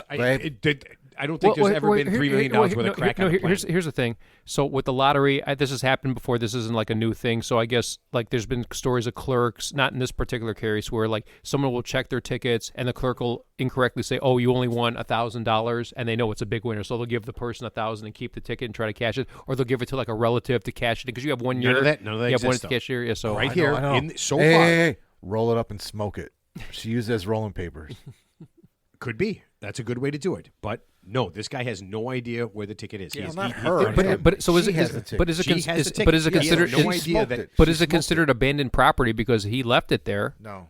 It's not. No, I mean, actually, no. He paid for it. So he legally paid it's for it, but he forgot it. So I mean, that's this illegal. is not That's a legal argument. This is not an unprecedented case. It's Okay. happened. Okay. many times. I'm not Okay, familiar. right, so- right. But he, at no point does he know he had the winning ticket. Yeah, Right. Of At course no not. point he just thinks he lost Yeah, it somewhere. yeah, sure. But he doesn't even know it's a winner. Yeah. Okay.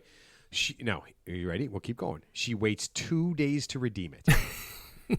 Should have waited 363 days to redeem 2 it, but days. okay. Yeah. Okay. Yeah. And when she goes to the redemption center, she brings her boyfriend with her. Ah. How can you fuck this up? Yeah. He's her boyfriend. No, not the guy. The guy's gone. No, her and her boyfriend Okay. go 2 days later Yeah. to the redemption center. All right. Yep. To get their money. Right. How could you fuck this up? It's impossible, right? She goes there and says, "I found this. Somebody left this ticket on my counter." She did not do that. Okay. That would seem pretty stupid. I mean, Yeah. Well, that's crack one or way not. to fuck it up, Yeah. right? Right. Well, That- okay. she did. Well, okay, that's one way. let's see what Ted, happened. Okay. No, Ted. What's another way to fuck Ted, it up? I'm asking you, how could you fuck this up? What could you do at this point now? You're in this place. Yeah. You have the ticket in your hand Yeah. with your boyfriend, Right. and you're collecting your $3 million. Yeah. How could you fuck this up? That's a good question. I'm trying to think what you could possibly do because possession is 9/10 of the law. So let's assume she signed the ticket. She puts her name on it. Right. I mean, if no one's Wait, why if did no you one's say no? disputing Why, this, when I gave an answer, why did you go no? Oh no, no, sorry, the- sorry. the But no the- one's disputing this. She has the Yeah, ticket in her hand. the only thing I could think of, I mean, I'm not sure what she's told them or what she didn't tell them. The only thing I think of, I know, like there's video surveillance at these convenience stores. But no one would look for it. Yeah, but as soon as you buy the ticket, the lottery knows right away by the barcode. They don't go by the numbers; they go by the barcode. They know it's a exactly winner, when yeah. the ticket was sold, Where who bought, sold, yeah. where it was sold, and they could obviously backtrack that stuff. So unless But she why would confessed, they look for it? Right? But unless she confessed something that she shouldn't have, Okay. and I don't know Here, what you that ready? might Well, that be, was my answer. I said I found this on the counter. but she said something that she shouldn't have said. No, first thing, so she's had the ticket for 2 days. Uh-huh. It comes in as she hands it to him. It's all ripped up, folded up, and partially burned. Now, not enough that they wouldn't redeem it. Yeah. Partially burned because she burned it a little bit while she was doing crack with her boyfriend Wow. in the previous 2 days. Well, so that's now what I said. instead of keeping this in pristine condition for 2 days, Yeah. she now has a partially burned, ripped, and messed up ticket, so much so that they have to ask her, hey, what happened with the ticket? Oh, okay. Interesting. And then she tells a story. Yeah. Okay. A falsehood. Yeah. A whopper. So she started with the story is I bought it when I was at work, right before I got off work. I bought it the other day because they know exactly when it was bought. Ted's right. Yeah, they know exactly. Right to the minute. And then she starts to add some fun story detail things that make no sense to anyone at all. And now everyone in the world is suspicious. Yep. But not that much. They're just like, okay, this makes sense. I've seen her picture. She clearly looks like a crack addict. Yeah. She looks like a crack addict. So she could just be a crack addict who's just like, okay, man, we got lucky. This $3 million is going to go right back into the system. Yeah. Sure, because she's gonna do it. Any idea what you could do now? Everything's still good. They haven't really done anything. They're giving her her money. Yeah. She's getting her money. Well, here's the thing. Here's what I know about the lottery, because I've actually won small amounts, and I've gone to the lottery claim center.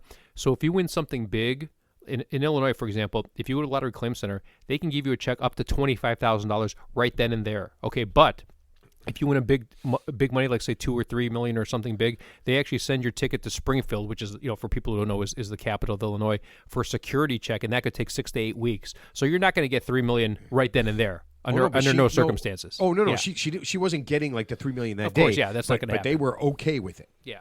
What could you do? You're now, you and your boyfriend are in the lobby now. You've done everything. They were a little apprehensive because of the weight condition. So they confirm she's a winner, and then but there's no skill to buying a lottery ticket. So just because it's a person who you find like say undesirable or someone you don't approve of, they obviously can easily buy the winning lottery ticket. Someone who's like sophisticated, right? So whoever buys the winning lottery ticket, you can't judge them based on their lifestyle. So you guys could not think of a way that you could fuck this up. She asks for like less money up front. Are you ready? Oh, that's a good one. In the lobby, her and her boyfriend, she decides in the lobby of the redemption center to tell him that he's only getting, now it's $3 million total, that he's only getting $200,000. And what do you think happens? He ratted her ass out. He ratted her ass out. Yeah. They have a blowout. No, you know what the funny thing is? Absolute blowout. No honor among thieves. Yeah. Right there. Boom. Absolute blowout. Yeah. Right? And everybody can hear. And he starts screaming about how the ticket got there. Yeah. She starts saying, don't talk, and all this stuff. Don't tell anybody. Right.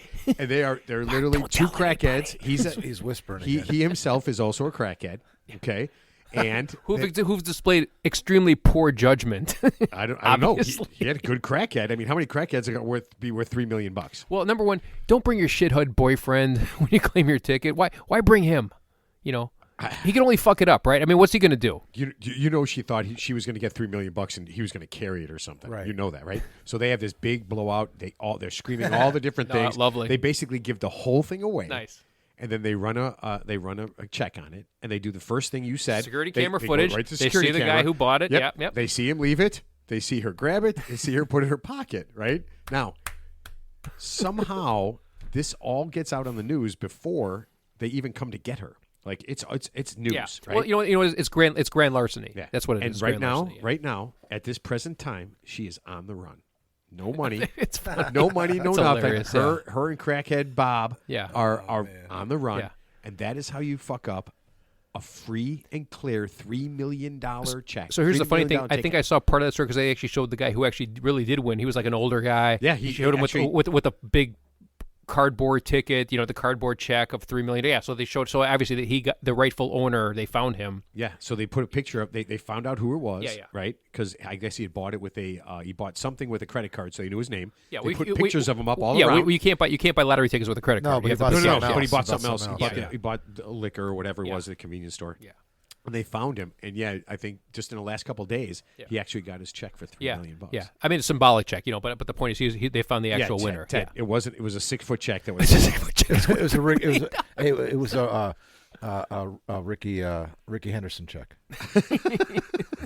That story. Yeah. I love that story. I love that story. Yeah, No, his first check was the big check. But there's stories like that. I mean, I've read stories like that. I mean, that was a different variation, but like there was a case where actually I didn't feel bad for these guys. I guess these guys were like Chicago Board of Traders, so they're making money.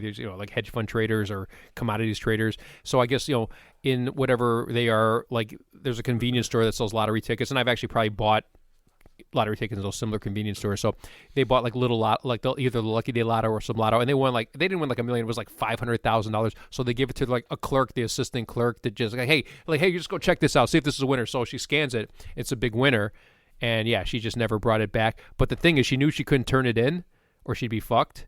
So, and I guess they busted her. Oh my God. But they never. She knew she couldn't turn in the ticket because she'd be fucked. You know, she'd be busted for grand larceny. So the ticket basically just disappeared, and nobody got anything.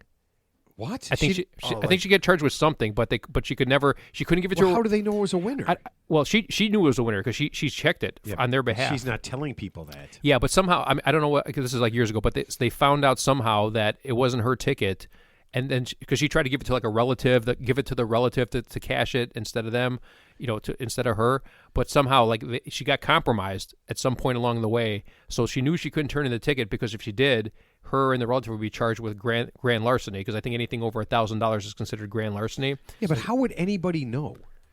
Again, I don't remember the details, but that's what happened. That seems like a wives' tale. No, it's a real story. And so the funny thing is, like, the ticket never. Ted, that's as ridiculous as a crackhead.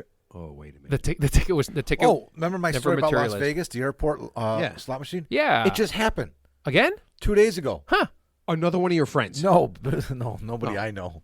But somebody just hit a jackpot in the airport for over $1 million. Here's what's happened tonight. And it was just like that's the thing. I talk about DJs, they die. I talk about people winning big at the airport in Las Vegas. Here's what might happen tonight. So I might have a. Whoa. I told that story before it happened, dude. I am freaking out right now. So right now, if let's just say I have a $520 million winning ticket tonight, and I sort of like promised you guys. Last show, everybody. And I said, hey, I'm gonna. I remember I said when I allegedly said I'm gonna take care of you guys, I'm gonna cash them. I'm like I don't even know these guys. But sir, you've been on 77 episodes. I'm like I never seen this guy. Yes, he is in my life. Yes, he is. He is obligated to give me at least $10 million. You're obligated to run him over with your car. That's what. Yeah, he's got a choice. Like, what's his name? Talk to my attorney. Yeah. It's my attorney. So that'd be terrible. Matt, legally, I can't. Tax purposes, you know what I mean? I'll tell you what. Just meet me in Sedona. We'll be on a golf course tomorrow anyway. It won't matter. We need a cornfield in Indiana. I want $10 million. I want to be able to piss $10 million away. Like in 5 years, like everyone who wins the lottery, I want to do this. Hey, aren't you the guy that had $10 million? Yeah, $10 million. You know what I want to do? I want to buy like a big 5-room mansion, but I don't want to put any furniture. I just want to play wiffle ball and just put beer coolers everywhere and just have a man cave. Steve Martin. Just have like a from The Jerk. I want a 6,000 square foot man cave. That's all I want. I don't want any furniture. I have like a futon, a sleeping bag, PlayStation. Not that I even play that stuff. Yeah, you didn't even play video games. Just in case you come over, Mark. Here, a guy won the lottery. I don't know, a couple weeks ago. And I think he won like $2 million or whatever. And he asked him, "What's the first thing you're going to buy?" And he said, "A new vacuum." He literally said, "A new vacuum." Practical guy. Shouldn't you have hardwood floors, man, at this point in your life? Like a shop vac? I have no idea, but that was his thing. So wait, hold on. If you guys had $2 million and you wanted to be extravagant, okay, what would you buy? For $2 million? Okay, $2 million. $2 million. Well, you don't have to spend the whole $2 million. I don't think he spent $2 million on a vacuum. Elon Musk made it. It's an Elon Musk vacuum cleaner. Actually, I wouldn't. You know what I would do? I wouldn't buy anything. I would just put it somewhere, and I'd have to think about it for about. I would need about a month. Okay, but to after think about month, everything. You still haven't bought anything. What's the first thing? What's the thing that you would say? I have unlimited money that I really want. You know what? I would buy a good mid-size SUV or like a larger SUV, and probably a nice set of golf clubs, and then I go from there. Mark. Yeah. Something you're going to really treat yourself with, say in the $100,000. Buy something for myself. Just for yourself. Yeah. What's the thing you're going to buy? Like you got Bugatti. $2 million. Would you buy a Bugatti? No, I would wouldn't you buy a car. Alfa Romero. I wouldn't buy a car. I wouldn't buy clothes. I wouldn't buy jewelry. I wouldn't buy. You wouldn't buy like an earring? A nose earring? Yeah, really. A real diamond earring? Yeah. A penis enlargement consultation with Dr. Emil Schiffhausen? What? No. What is wrong with you? What do you need? How can you consult on a penis enlargement? Why would it cost money? Yeah. My name is Dr. Emil Schiffhausen. The guy knows he won the lottery. He's going to charge $1 million for the consult. Yeah. He can't feel anything. Come on, what would you buy? I honestly, I would buy property. That would be I would buy something like a place that I would want to go that I can enjoy. So I would buy a piece of property. Yeah. Like what, like farmland? Yeah, house, exactly. Yeah, or, no, like some, farmland that I could. Yeah, there you go. Build it. Okay, it's for future reference. Yeah. I mean, we're just talking about we're all going to buy that eventually, but we're just talking about the first thing, like just like something. I mean, I'm not going to buy the first artwork. thing I would not buy land. What would you buy? You know what? Just something like a toy, just something for you, just a little, instant gratification. I think we're talking about an instant gratification right type away? thing. Yeah. Okay. So, there was this smoke. You know what I would do? I'd buy this high end smoke machine smoker for food. Like there you backyard. go. Yeah, there you go. It's there like it's top of the line. Yeah, it's like $5,000 or something. Yeah. Something I would never. Okay, yeah, that you would never consider normal. Yeah, sure. I would put a 10,000 watt stereo in my car. I would like to. I would have. Honestly, I would have. And then you'd go buy new windows. What do you like? 30 What do you like? speakers. Are you like Marky Mark or something? No, I would have like Fun 30 bunches. speakers, amplifiers, the colors, the whole thing. You're like Slim Shady. You're going to turn the system up. Yeah, yeah, with the windows down and the system up. Yeah, and I would. You'd have no windows. 8,000 watts. Yeah, I would. Okay, I would now just you have. would have So you get a 1999 Ford Escort. You put a spoiler on it. You I put it in my car. put some rims on the motherfucker. I don't want any rims on the some rims motherfucker. So you I would just put it in want- your Ford Escort. I would want it in my car, Pontiac Bonneville. like the nicest, Your Fiero. most Your Pontiac insane. Fiero. You'd put a speaker system in your Fiero. Hey, listen, that's a nice Fiero. That car is nice, but Matt no, drives dude, one of I those would have Civics it. that look like a giant penny racer. No, I He mean would buy you a drive giant your penny car to a put on the lot. back of his penny racer and do wheelies down the street. That's funny He's so to you. mad. Yeah. No, you ever I'm- see those cars that look like giant penny racers? Yeah. So Matt What? would go buy a giant penny, put it on the back of his car, and do wheelies down the street. no, Mark, what you'd buy? You'd buy like a porcelain bell, so you could just ring it for yourself. Like, Yeah. ding, ding, ding, ding, ding, ding. Now you know what? Now I'm thinking maybe I'd Excuse get on the me? dark web and hire a hitman. Excuse me, and pay him in Bitcoin. You know what I would do? I'd hire an arsonist. Yeah, to you would burn hire an down your land. FBI. You'd hire an FBI agent to knock me off. Yeah, no, I would hire an arsonist Again. to burn down your land. That's what I would do, just to be mean. Perfect, controlled burn. That's what I needed, Matt. Thank you. Get rid of all those trees. Get rid of all those weeds. Thank you guys very much. Suck. All right. Did you guys hear that the Wheel of Fortune is getting a new host? Ryan Reynolds. You wish it was Ryan. Burt Reynolds. Ryan Seacrest. Oh. Yeah. Yeah, he's a safe choice. He's a I safe know it choice. was a Yeah, Ryan. he's pretty Pat I know it was a Sajak. Ryan. Pat Sajak is leaving. I think he's been doing it for 30 years. Farragut hold on, High School. hold on. Hey, Don't say it, Ted. Don't say it. Farragut High School, Mark. Chicago, Illinois. Yeah, Mark, take a guess. How about Farragut High School? What? Take a guess, and I don't know who. If anybody under the age of 60 watches the Wheel of Fortune, I'd be surprised. Take a guess, Mark, because you know Ted. How much did Pat Sajak make a year hosting Wheel He of got Fortune? paid per episode, didn't he? Or he made It's a year, Just year's per year, salary, per year. whatever Okay, it is. okay. And Take a Vanna White. guess. And Vanna White. Well, so I found just out him. Vanna White's was wrong. I have a new number for Vanna I White. saw this a long time ago and I couldn't believe it. I think he was getting paid upwards of like $40 million a year. Nope. No, that's too high. That's way too That's much. high. That's too high. $15 million a year. $15 million a year. He worked about 3.5 months a year. He made $15 million. Guess how much Vanna made? Oh boy, like $2 million. $4 million a year. That was the accurate number. Yeah, but thought it she was. doesn't- we thought it was but- more, yeah. Listen, in all fairness, she doesn't do what he does. Why should she? She made a lot of money. So you're Okay. not knocking her salary. No. Okay, I, okay. no. I'm But mocking. didn't she I'm mocking the fact complain? that- But didn't she complain that she didn't get a raise for like 20 years? Yeah, Supposedly, so yeah. she's suing. She hired. She's suing. Yeah, She's suing. Okay. nice. She wants a raise. Okay. Now this is she's crazy. Staying on. She's Like staying on. retroactive. She might be. Like Her retroactively. contract is up. Her contract is up. She's So- like Farrah Fawcett. She's like 89. So I She got on. doesn't even do anything like- anymore. Now she just touches. She Right, doesn't. yeah. She used to have to turn them with two hands. Yeah, that was really It's hard. like- it's like- the it's like- touching is way less. Well, what work. I'm saying is they dumbed her job down, and she wants more money. Yeah, she doesn't even turn the But numbers. How can Pat Sajak make $15 million? He doesn't do anything. Dude, not bad for a kid from the west side of Chicago. Is that, yeah, No. good for him. Yeah. He milked it. He milked it good. Yeah. Yeah, you know, he rode that wave as far as he can go. So I got on. I take a look. I took it to look at the Wheel of Fortune website. Okay. Now You're a wheel watcher. Now aren't this you? is why. Okay, so I looked. Whale it's not- watcher. It's actually pretty easy to become a contestant. The tryouts actually really easy. Yeah. Okay, but They on had the them in page, Rosemont a Vanna few White. years ago. Vanna White. You can do it all online now. It's all online. Oh, they had an Yeah. in-person one a few years ago. Vanna White has a before COVID. page, and every day you can get on and rank her dress, and see which dress that she wore was the best dress of the week. And Yeah, you know what? and they have at least 10 years of dresses. You can look Ted, up. we're learning a lot about Matt right now. No, if you go into the website, you didn't do you research. can look at 10 years of Vanna White dresses. I have an answer for that. You know what my answer is? Vanna White does not exist in my stream of consciousness.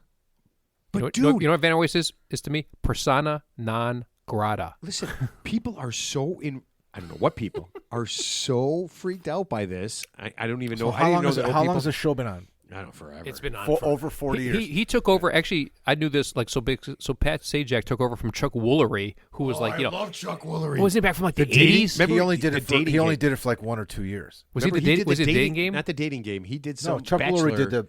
That was Chuck Berry. Yeah, that was Chuck Berry. Was it the dating game? No, it was Chuck Berry or something like Berry. that. Yeah, something Berry. Yeah. He was. But here, I grew up watching the Wheel of Fortune with my grandma. When she in the summertime, we used to go over there, and I still remember when you had to pick out the prizes. Do you remember that? Oh yeah, when they and had the Dalmatian. Yeah. The ceramic Dalmatian was one of the prizes. So the stage turned around. Yeah. And there was prizes that would make it day to day. It would stay up there for weeks or if not months. Bob, I'll take the pool cue for $100. Yeah. Your money after each round. You picked what you. I'll be honest. You know what? I like The Price is Right with Bob Barker back in the day. That was actually kind of fun. The Price is Right. That was kind of a cool show. They came on after. That was kind of a Wheel cool Fortune. show. Yeah. I mean, I don't like too many game shows, but or the Family Feud was kind of cool. But here's the thing: Pat Sajak, that guy's got like zero personality. You know what was fun? Richard Dawson from Family Feud back in the day. Oh, he was great. He was good. Chuck Woolery did the that marriage show. No, he did a dating thing. No, it was with couples, like married couples. Like they had the guests. No, that's a different guy. Oh, by the way, there's this one show you probably don't remember it. It was actually pretty funny. It was like back in the 80s. Yeah, we'll talk about this some other time. But so it was called. You ever heard the show called Make Me Laugh? Oh, I thought you it was called Make Me Laugh. So it was basically a show. They would bring out a professional comic, and they would bring out whoever the contestant was, and within like a minute they had to make the person laugh. And if the person didn't laugh, the person would win an X amount of dollars. I would lose that. I would have laughed. No, dude, I would have laughed. Oh, you know what we need to have on a show? He'll come on a show. Who? Mark DiCarlo. From Studs. No way. He's a Chicago guy. Who's he? Studs. What's Studs? I don't know what that is. The movie, the game show Studs. You don't remember Studs from the 90s? No. Mark DiCarlo? I don't know who that is. What is it? What did he do? He was a host. Was it like a gay dating show? He was a host of a game show called Studs. Okay, I'm asking you, was it a gay dating show? No, it was not a gay dating show. Okay, we need to make it a gay dating show called Studs because now I feel like that's a moneymaker. Damn it, why do we say it out loud? Well, it's already been done, but it wasn't a gay thing. Let's make it a gay thing. You want to make everything a gay thing. Yes, I do. Yes, I do. Fine. And you know who the first guy I went on there? Who? Take a guess. Ron DeSantis. We'll tell him it's chicks, and when it's guys and he doesn't complain, then we'll know. So the funny thing, this is like a whole separate segment, but I was actually looking at professional comics who I actually think like people universally like love them as funny that I don't think are funny at all. Who do you not think is funny? Okay, I never thought Robin Williams was funny. I couldn't. I cried. Stupid question. I can't understand the guy. He just like mumbles. He goes, and it's like that's just like stand up. I'm like, it's like reading Shakespeare. I can't follow anything he says. I can't understand anything he says. Pete Davidson from SNL. Don't compare him to Robin Williams. But I'm saying, he's supposed to be like a comic. I saw him. I'm just like. I don't dislike him, but he's just not even close. Funny. I mean, Robin Williams was funny. He was a TV. Yeah, I remember Mork and Mindy. No, but that's just Ted's opinion. Yeah, no, but I'm saying, but I'm saying like I saw him like in stand up. I'm just saying like, who else do you think is not funny? Kevin Hart. I don't think he's funny. I mean, like his stand up's not funny. I like his movies, but he's like over the top. No. He tries too hard. I don't like him. He's too small. It bothers me. No, he physically bothers me. He's too small. Yeah. Yep. Don't like him. Don't like him at all. Yeah. Not a fan. Yeah, guys who are like supposed to be funny but aren't really that funny. Like I know they're like universally loved as funny, but like I like him. There's a few movies I do like with him, but I don't. No. I saw stand up a couple times. I honestly I took an edible and I laugh at it. Trust me, you know how much I laugh. I laugh so much when I take an edible. Concert? I cannot believe that. Who would you see in concert? I've never seen anyone in concert. I thought you said I saw somebody live in concert. No, I mean on TV, Netflix, yeah. So, but the point is, Ted doesn't go anywhere. Ted doesn't. I laugh. I mean, so the funny thing, I was at Alpine Valley, and I took an edible before the draft. Dude, we're taking you to Zanies. Let's take Ted to Zanies. Field trip. So edible field only trip. If he's edible field trip. And so here's the funny thing. So I took an edible, had a couple of drinks, and they were doing the draft, and there was a little tension out there because Matt, he didn't get selected right away. He was like the second from last pick. I was a selector, by the way. And then, was it 2 weeks ago? 3 weeks at ago? Alpine? Yeah. Oh yeah, okay, yeah. And then so like. I saw the team he ended up with, and then just for some reason I couldn't stop laughing because like it was like 4 guys I'd never seen him before. Yeah, he did. He was. I watched the whole thing. I know it was amazing. I couldn't stop laughing. Ted ended up on the winning team. He ended up on the winning team. No, wait, Ted did not win. No, he didn't win. We finished tied for like second or third. Yeah, well, he was in the money. They finished second. But what? I don't recall that. But Ted's team he finished second. third. I think he finished. Yeah, third. yeah. But the point is, I mean, it was so silly, but I couldn't stop laughing. I mean, I was really did. crying. He literally cried. He literally Have you ever laughed so seen hard a he cried. stand-up, a really famous comedian in concert live? Yeah, tons. Okay, who? Yeah. I just saw. Oh, who's that? 2 Bears, 1 Cave. It's Jack's favorite guy. I love the guy. Oh, Tom Segura. Oh, I like Tom Segura. Tom Segura. Yeah, Tom Segura. What do you think of Bill Burr? I like Bill Burr. Not a fan. I saw Dice Clay in concert. Yeah, so I saw him. Just too much. I mean, he was good for like a small period, but then it's just too much. I mean, I get the cussing. I saw Dice Clay in his prime. Yeah, in his prime when he was filled the horizon. Yeah, he was at the Rosemont Horizon. Dave Chappelle. He's generally pretty. Dave Chappelle's very funny. Yeah, he's a good storyteller, but he's not like a cusser. That's what he's. I do like that Tom Segura. I like him a lot, dude. Oh my god! But his buddy that he does his little podcast with. Yeah. He actually made a movie. Oh yeah, I saw his podcast. Yeah, The Machine. I can't think of his name. Jack knows these guys. I don't think he's funny at all. Yeah. I actually think here's the funny thing. They have a podcast. Tom Segura, who's his friend. very funny. I and like his friend, his podcast. Yeah. who's just really kind of looks like a drunk fuck up. But I told Jack, I said, I think we're funnier than they are. Well, that's the thing about comedy. Comedy is very subjective. Comedy is very subjective. He's a great storyteller. Tom Segura is a great teller. He's a great storyteller. No, I love it. I love him. I mean, I that's what you got. I think off. that's what you got to be a big comic. You can't just tell jokes. You have to be a good storyteller. Oh yeah, you good storyteller. Well, that's the key. That's the key to the whole thing. Those guys that just do the one-liners and stuff. That doesn't last. There's got to be something where, like, you know what the good comic does. They say something at the beginning of the show. You forget about it. Then they tell this whole story, and then they go, and then like their punchline is the first thing they said in the show. It's like, it goes back to that. They connect the dots. You know who's good at that? Ricky Gervais. Oh. Yeah, one of my favorites of all time. Mm-hmm. Yeah, he pretty much can do anything. Stand up on stage and do it. It's like Steve Martin. To me, Steve Martin can stand up on stage, do anything at all. Yeah, and I'm going to laugh. Yeah, isn't Joe Rogan like a comic too? He's like a professional comedian, right? He's good. He's actually a professional douchebag. I don't like Joe Rogan. I mean, he's funny. Here's he's got to be. He's got to be good. I don't dislike his stand up. Have you listened to his show? I don't really listen to his show. I've never. I heard do not. Let me just make this clear. I do not. But I did listen because a guy I know is a big Joe Rogan podcast fan, and I actually don't have anything against Joe Rogan. I liked him. I've always liked him. I do like his stand-up, and I do like him on the UFC, and I think he adds a lot to it. I always get him confused with Dana White. So Dana White is the president of the UFC, and then Joe Rogan was like an announcer. Yeah. But I always think they're like the same person for some reason. They're actually similar because they're very similar. They're like kind of bald. No, they are. No, they're not both bald. I mean, they are both bald. But I always conflate the two. Yeah, no, I could see that because they kind of talk the same. I mean, I mean, think about how many things. They're guys. They both have 2 arms. They both have 2 legs. They got teeth. Yeah. They're famous. But so Joe Rogan on his show, I don't remember how long ago it was, so forgive me. I'm an idiot on the Real 3 Idiots podcast. So I'm listening to the show, and it's one story he talks about that he's like, did you hear about this owl's nest that they found with 75 cat collars in it? An owl's nest with 75 cat collars. Cat collars. He goes, it's a thing. These owls are out there at night hunting cats. Good. Which makes Congratulations. Sense. They're nocturnal, so that kind of makes sense. I know. I hate cats. Know. But think about this. One owl's nest, and he goes, so if your cat goes missing, that's probably what happened to it.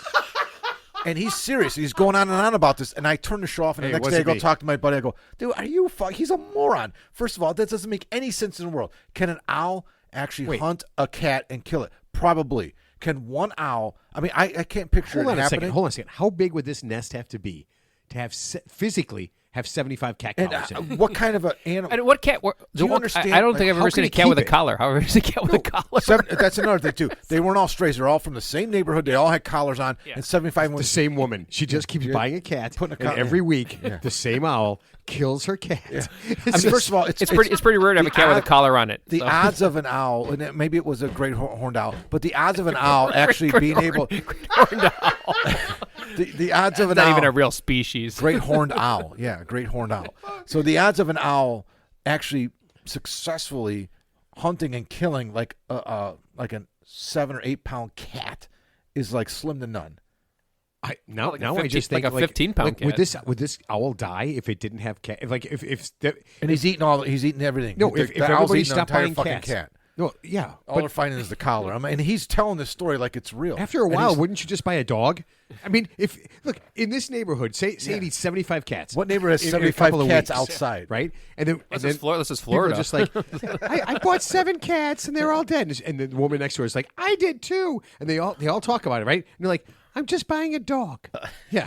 I mean, I bought Agnes. I bought some fish. So I listened to a Joe Rogan podcast, and it was actually sort of amusing. He was talking about like the chimpanzee, the hairless chimpanzee with alopecia. Don't.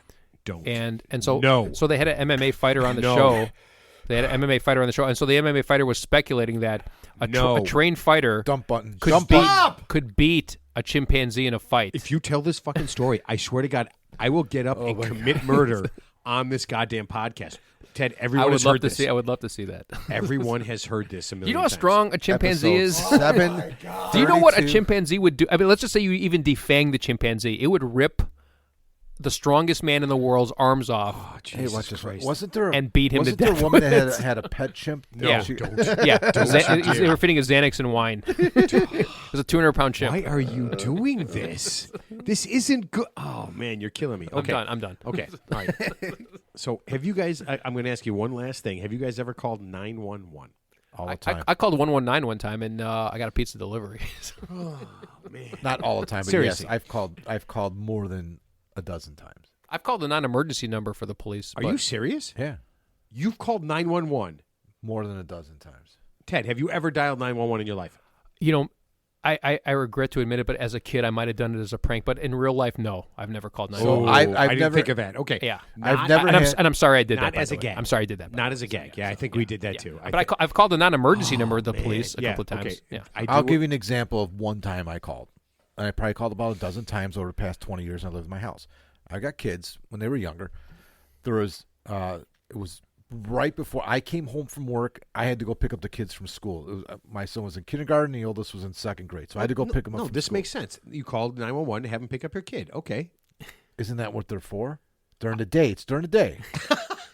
No Police officers don't do anything. They're to serve and protect, not babysit. No, stop. No, serve. So there was 2 guys pulled up in front of my house, and were just getting fucking all out, like blasted, like stoned. Like in a car? In a car. And school's getting, and I live 2 blocks from the school. School's getting out right now. And I'm going to leave my house and go pick up the kids. And these guys are out of their minds getting stoned for like 15 minutes. I watch them pull up, and I'm like, okay, I'm not going to do anything right now.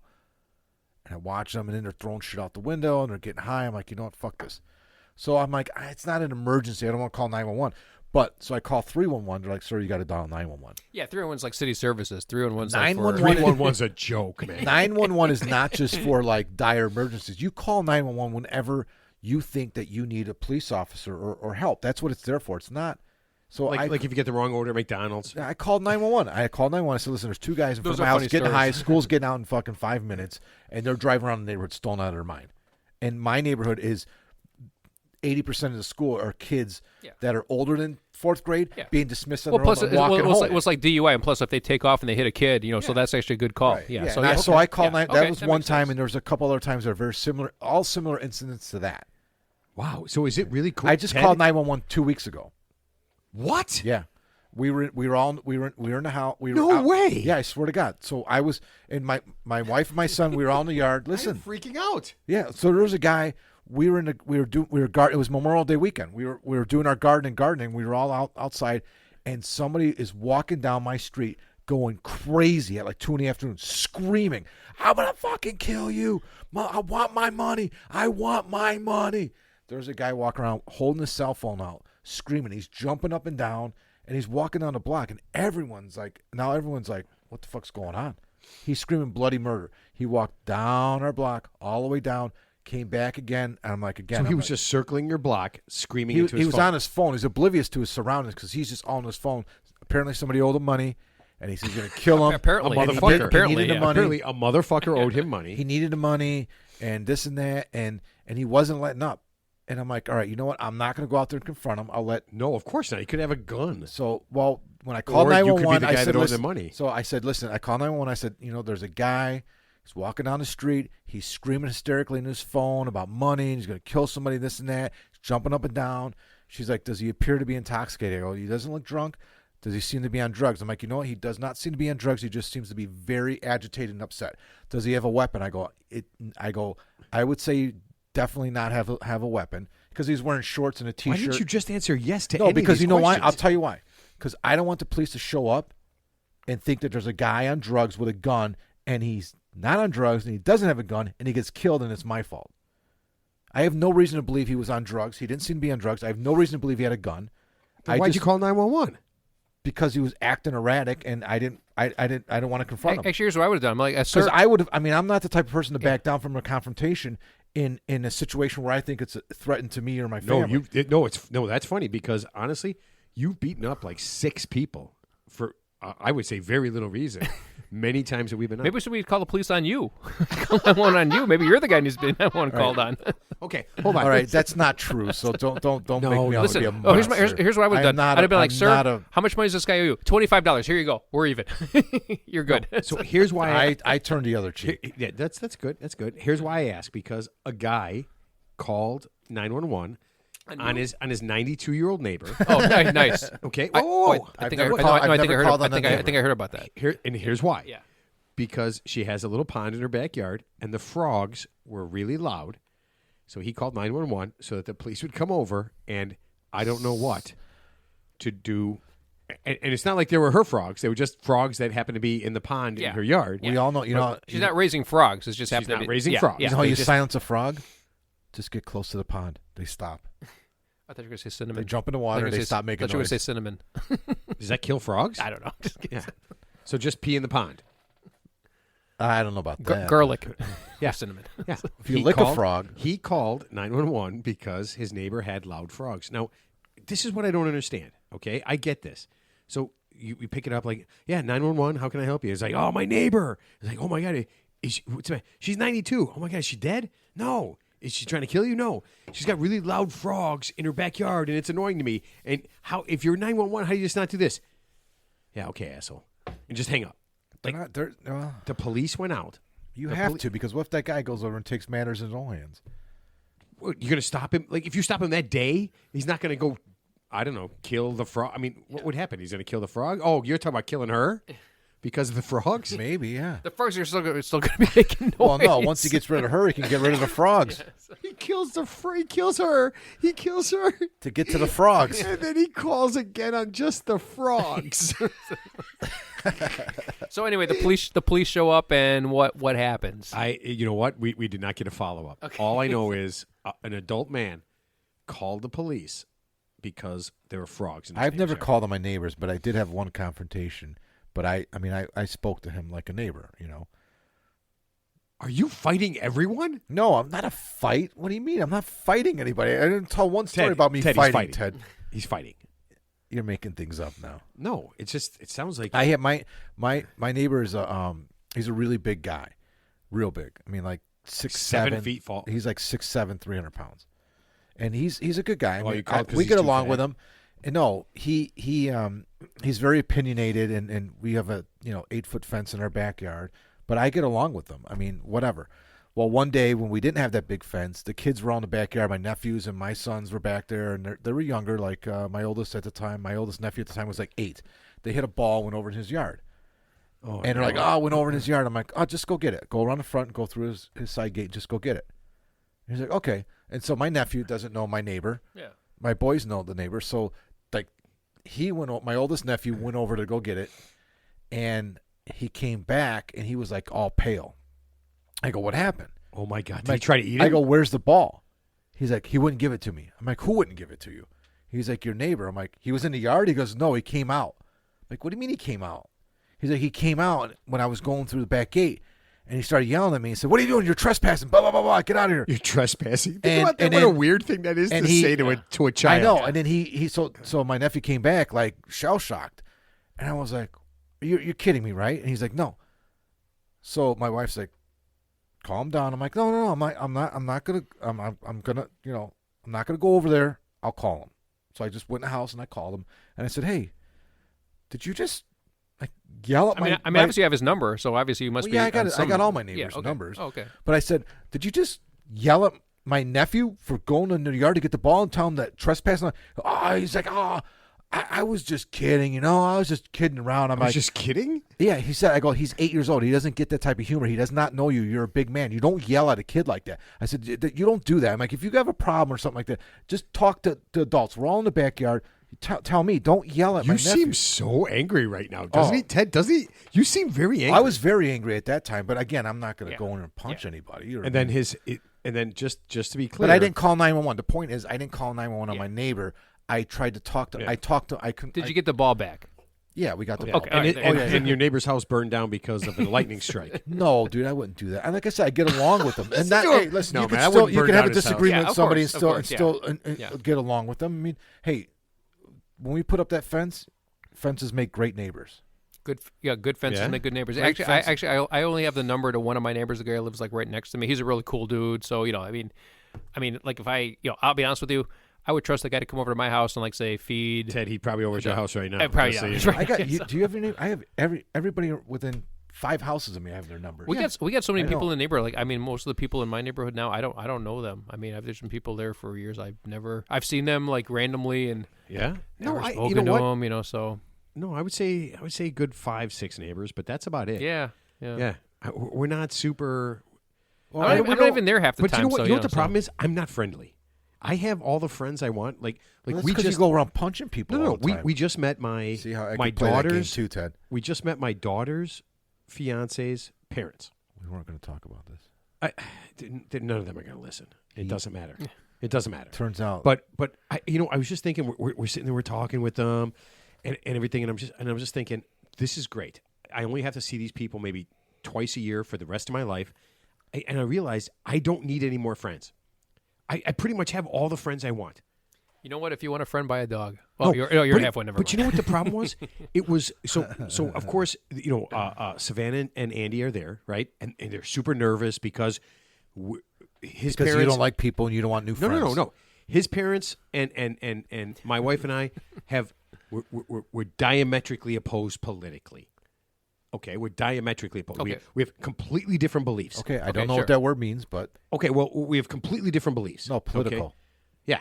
She's a little bit country, he's a little bit rock and roll. Right, no, I get it. No, and so it was just what it was. It was difficult to say just random things. Just make small talk. Right, small talk. Right. I realize now that comment Right. I realize now that I like hanging out with my friends because I can say anything I want, and they can say anything they want, and I really don't judge them because I know exactly how they really feel, right?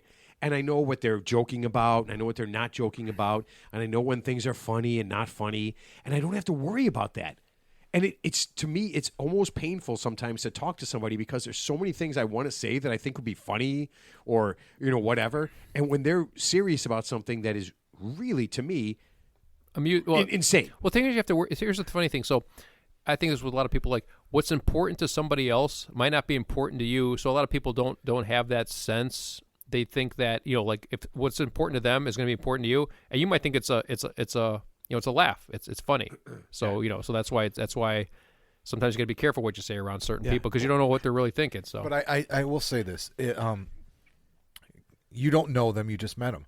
Yeah, it's much harder to start a relationship and be able to get to a point to where you can tell somebody that is completely different from you. Let's just say it is political. You have you're on two different ends of the spectrum politically.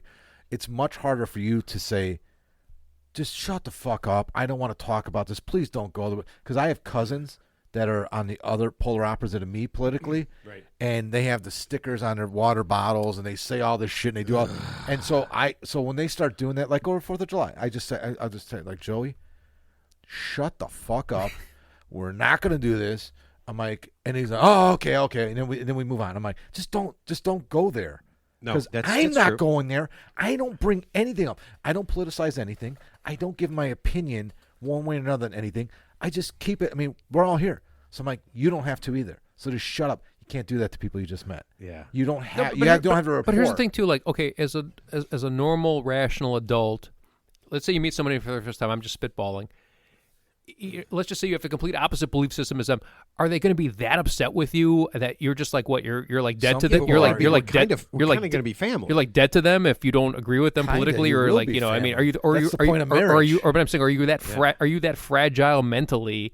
Or if someone disagrees with you, that you're just going to turn into a puddle of piss and like curl up in a ball and in the fetal position. Hold on, that's what I'm saying. We have friends that have diametrically different. Yeah, that's cool. Yeah, that's cool. Okay. Yeah, Jimmy and Don, completely different. Yeah, sure. Opinions than I do. But here's the beauty of it. He says what he wants to say. I say what he wants to say, and Mark is right. And when one of us gets to that point, the other guy just says, "Shut the fuck up, we're done." Yeah, and we move on to something completely different. Yeah, because they're not. I mean, it's like almost an unconditional friendship. I don't want to use the word love, but I mean, you love friends, you love family, it's unconditional. I don't care if you're this way or that way. It doesn't affect me, and what I say or believe doesn't affect you because we're still right. Because I know they're good guys. I know deep down inside, deep down inside, they've got my back. I got their back. Yeah. They believe in a little bit something different. I think that kind of makes it fun. But it is hard to establish that. Yeah, but here, so they come in, and this is the thing that freaked me out. So I think I told Teddy this. They bring stuff. My daughter says, "Oh, what do you want to bring?" Nobody wants to go to somebody's house without something, right? So they bring over stuff to make margaritas. But here's what they said the entire time. Andy's mom says, "Margs." I brought stuff from Margs. Who wants another Marg? I never heard of that. Yeah, I never heard of that in my whole life. And listen to me. After 10 minutes, I was having trouble dealing with this. Well, maybe she has a hard time pronouncing margarita. Dude, it would be even better, Ted, if she said, "Who wants another margarita?" What if she said that? I think I would have rather done a margarito. The Margs thing. A margarito. Dude, the Margs thing. Honey, can you make 2 more margaritas? How about who wants another Macarena? That would be funny. Who wants another Macarena? No, that'd be funny. Like if you're talking normal, like, "Hey man, we're gonna have tacos. We're gonna have like this. We're gonna do rice and beans, and we're gonna have margaritas." No, that would be annoying. I hate when white people do that. It's like saying Svengoolie instead of Svengali. I do. I hate when. Well, I love it when my Spanish friends who speak perfectly normal Chicago English, but they also speak fluent Spanish, when they say like a name, they get like really ethnic when they say the name. I'm like, why did you just say it like that? Like, why didn't you say it like I say it, like you normally say it? I'm like, I think that's hilarious, but it's just like habit. That's how they say it. Oh, yeah. No, that makes But it's sense. funny. It's funny as hell when they say it. I laugh my ass off. Newscasters do that too when they pronounce their name. Oh, yeah. They're like talking like perfect Chicago English. Like their accent is Chicago, I should say, in English. And when they pronounce their name, they're like, "And this is Miguel Hernandez." Yeah, I'm like, that's hilarious. I can't do the roll my tongue. I cannot do the roll my tongue. I love it. So I love it. And here's the thing. So they did that, and I was just like, whatever. And then at the end of the day, they tried to goad me into one thing. I told Teddy this, right? They said, his dad says, they're swingers. No. Oh, man. That would have been better. At one point, so Savannah says, "Hey, it's a game the whole family can play, Ted." Yeah. No, so at one point Savannah says, "Oh, we're going to Target," and then his dad says, "We're boycotting Target."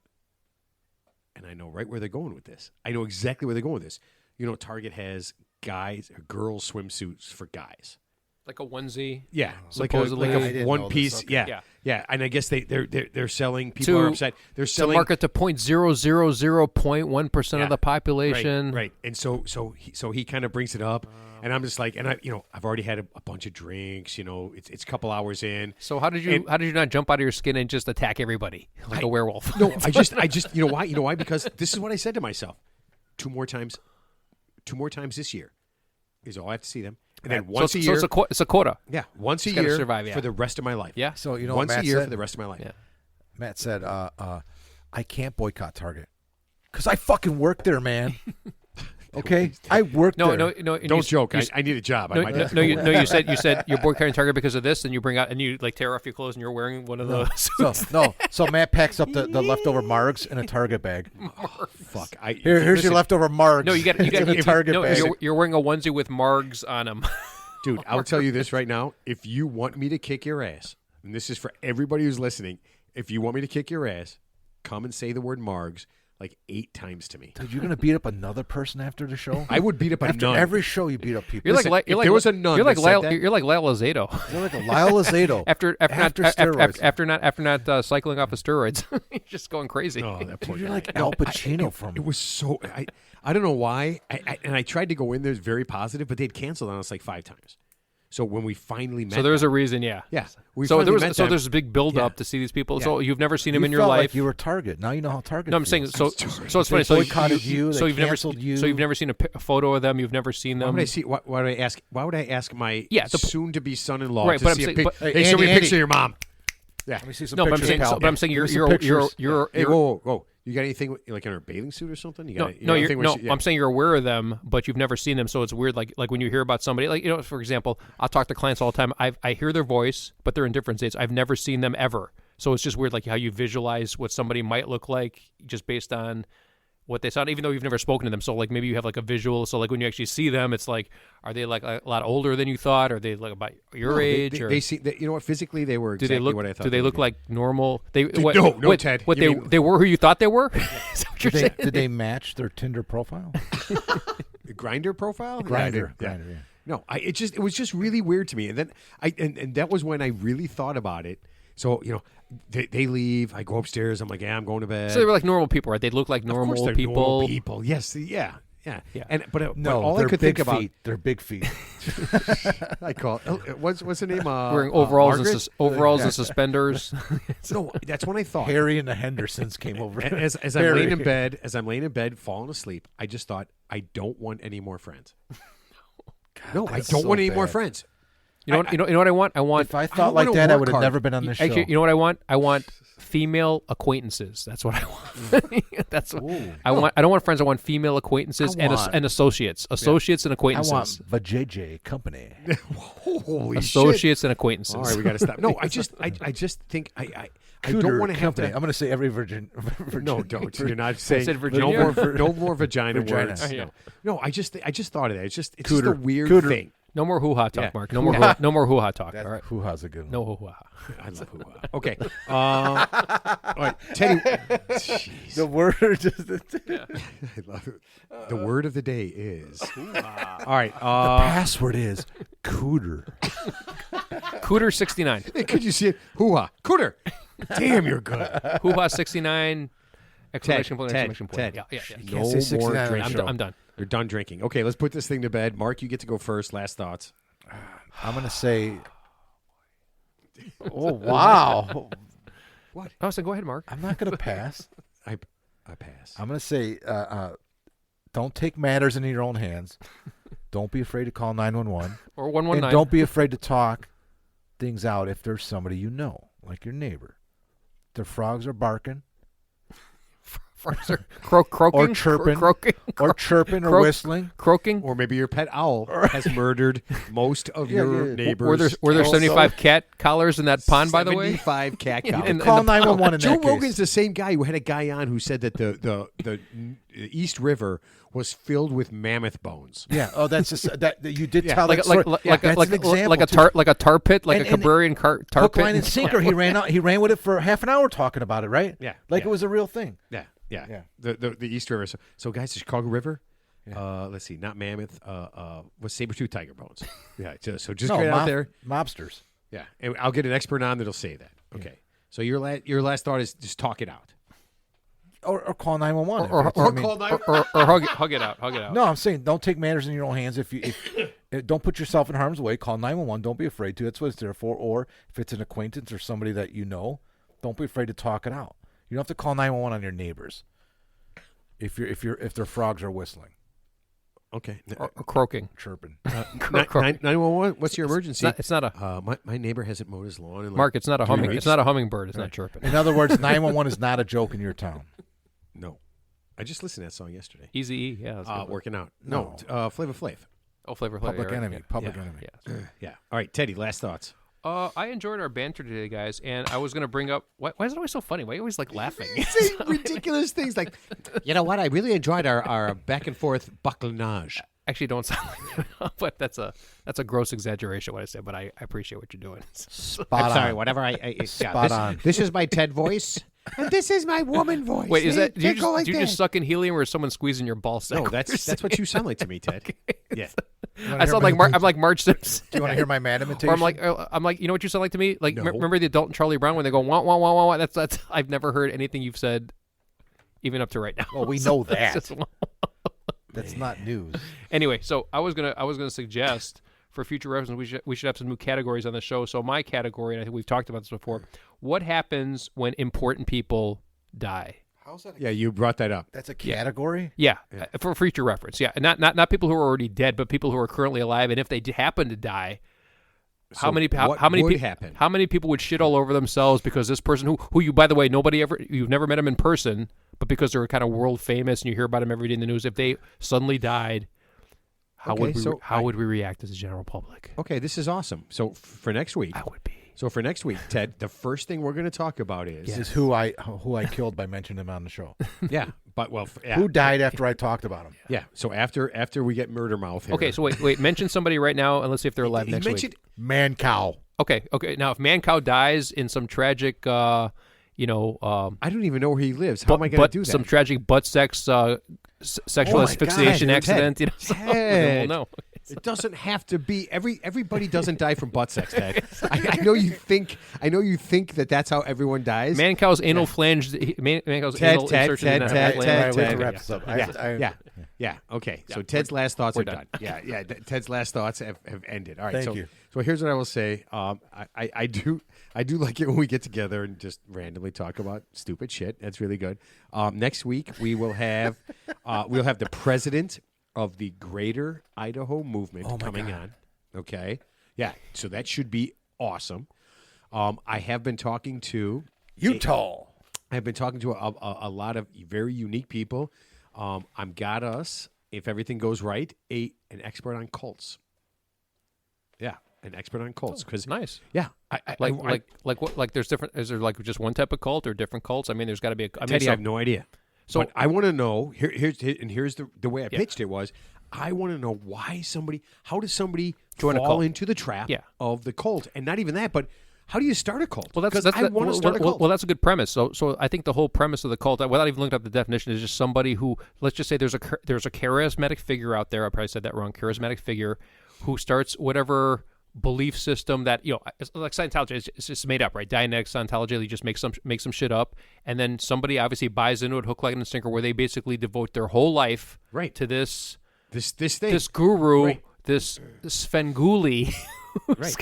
Right. Like Jim Jones Guyana, David Koresh Waco. See, and that's what we're going to talk Heaven's about. Gate. Yeah, okay. So it's super. I'm super excited with this. So we got some really cool things coming up, and a couple of things that I got on the back burner. So I'm pretty excited about it. All right. Yeah. So hey, thanks for listening. I know it was a great long show. Hopefully you listened in 2 episodes, and if not, you're probably like banging your head against the wall as one. We love all you guys. Listen up. Get on all social media. Do all that stuff. Visit our website, voteforted.com or thereal3idiots.com. 3 of the number 3. And you know what? We will see everybody next week.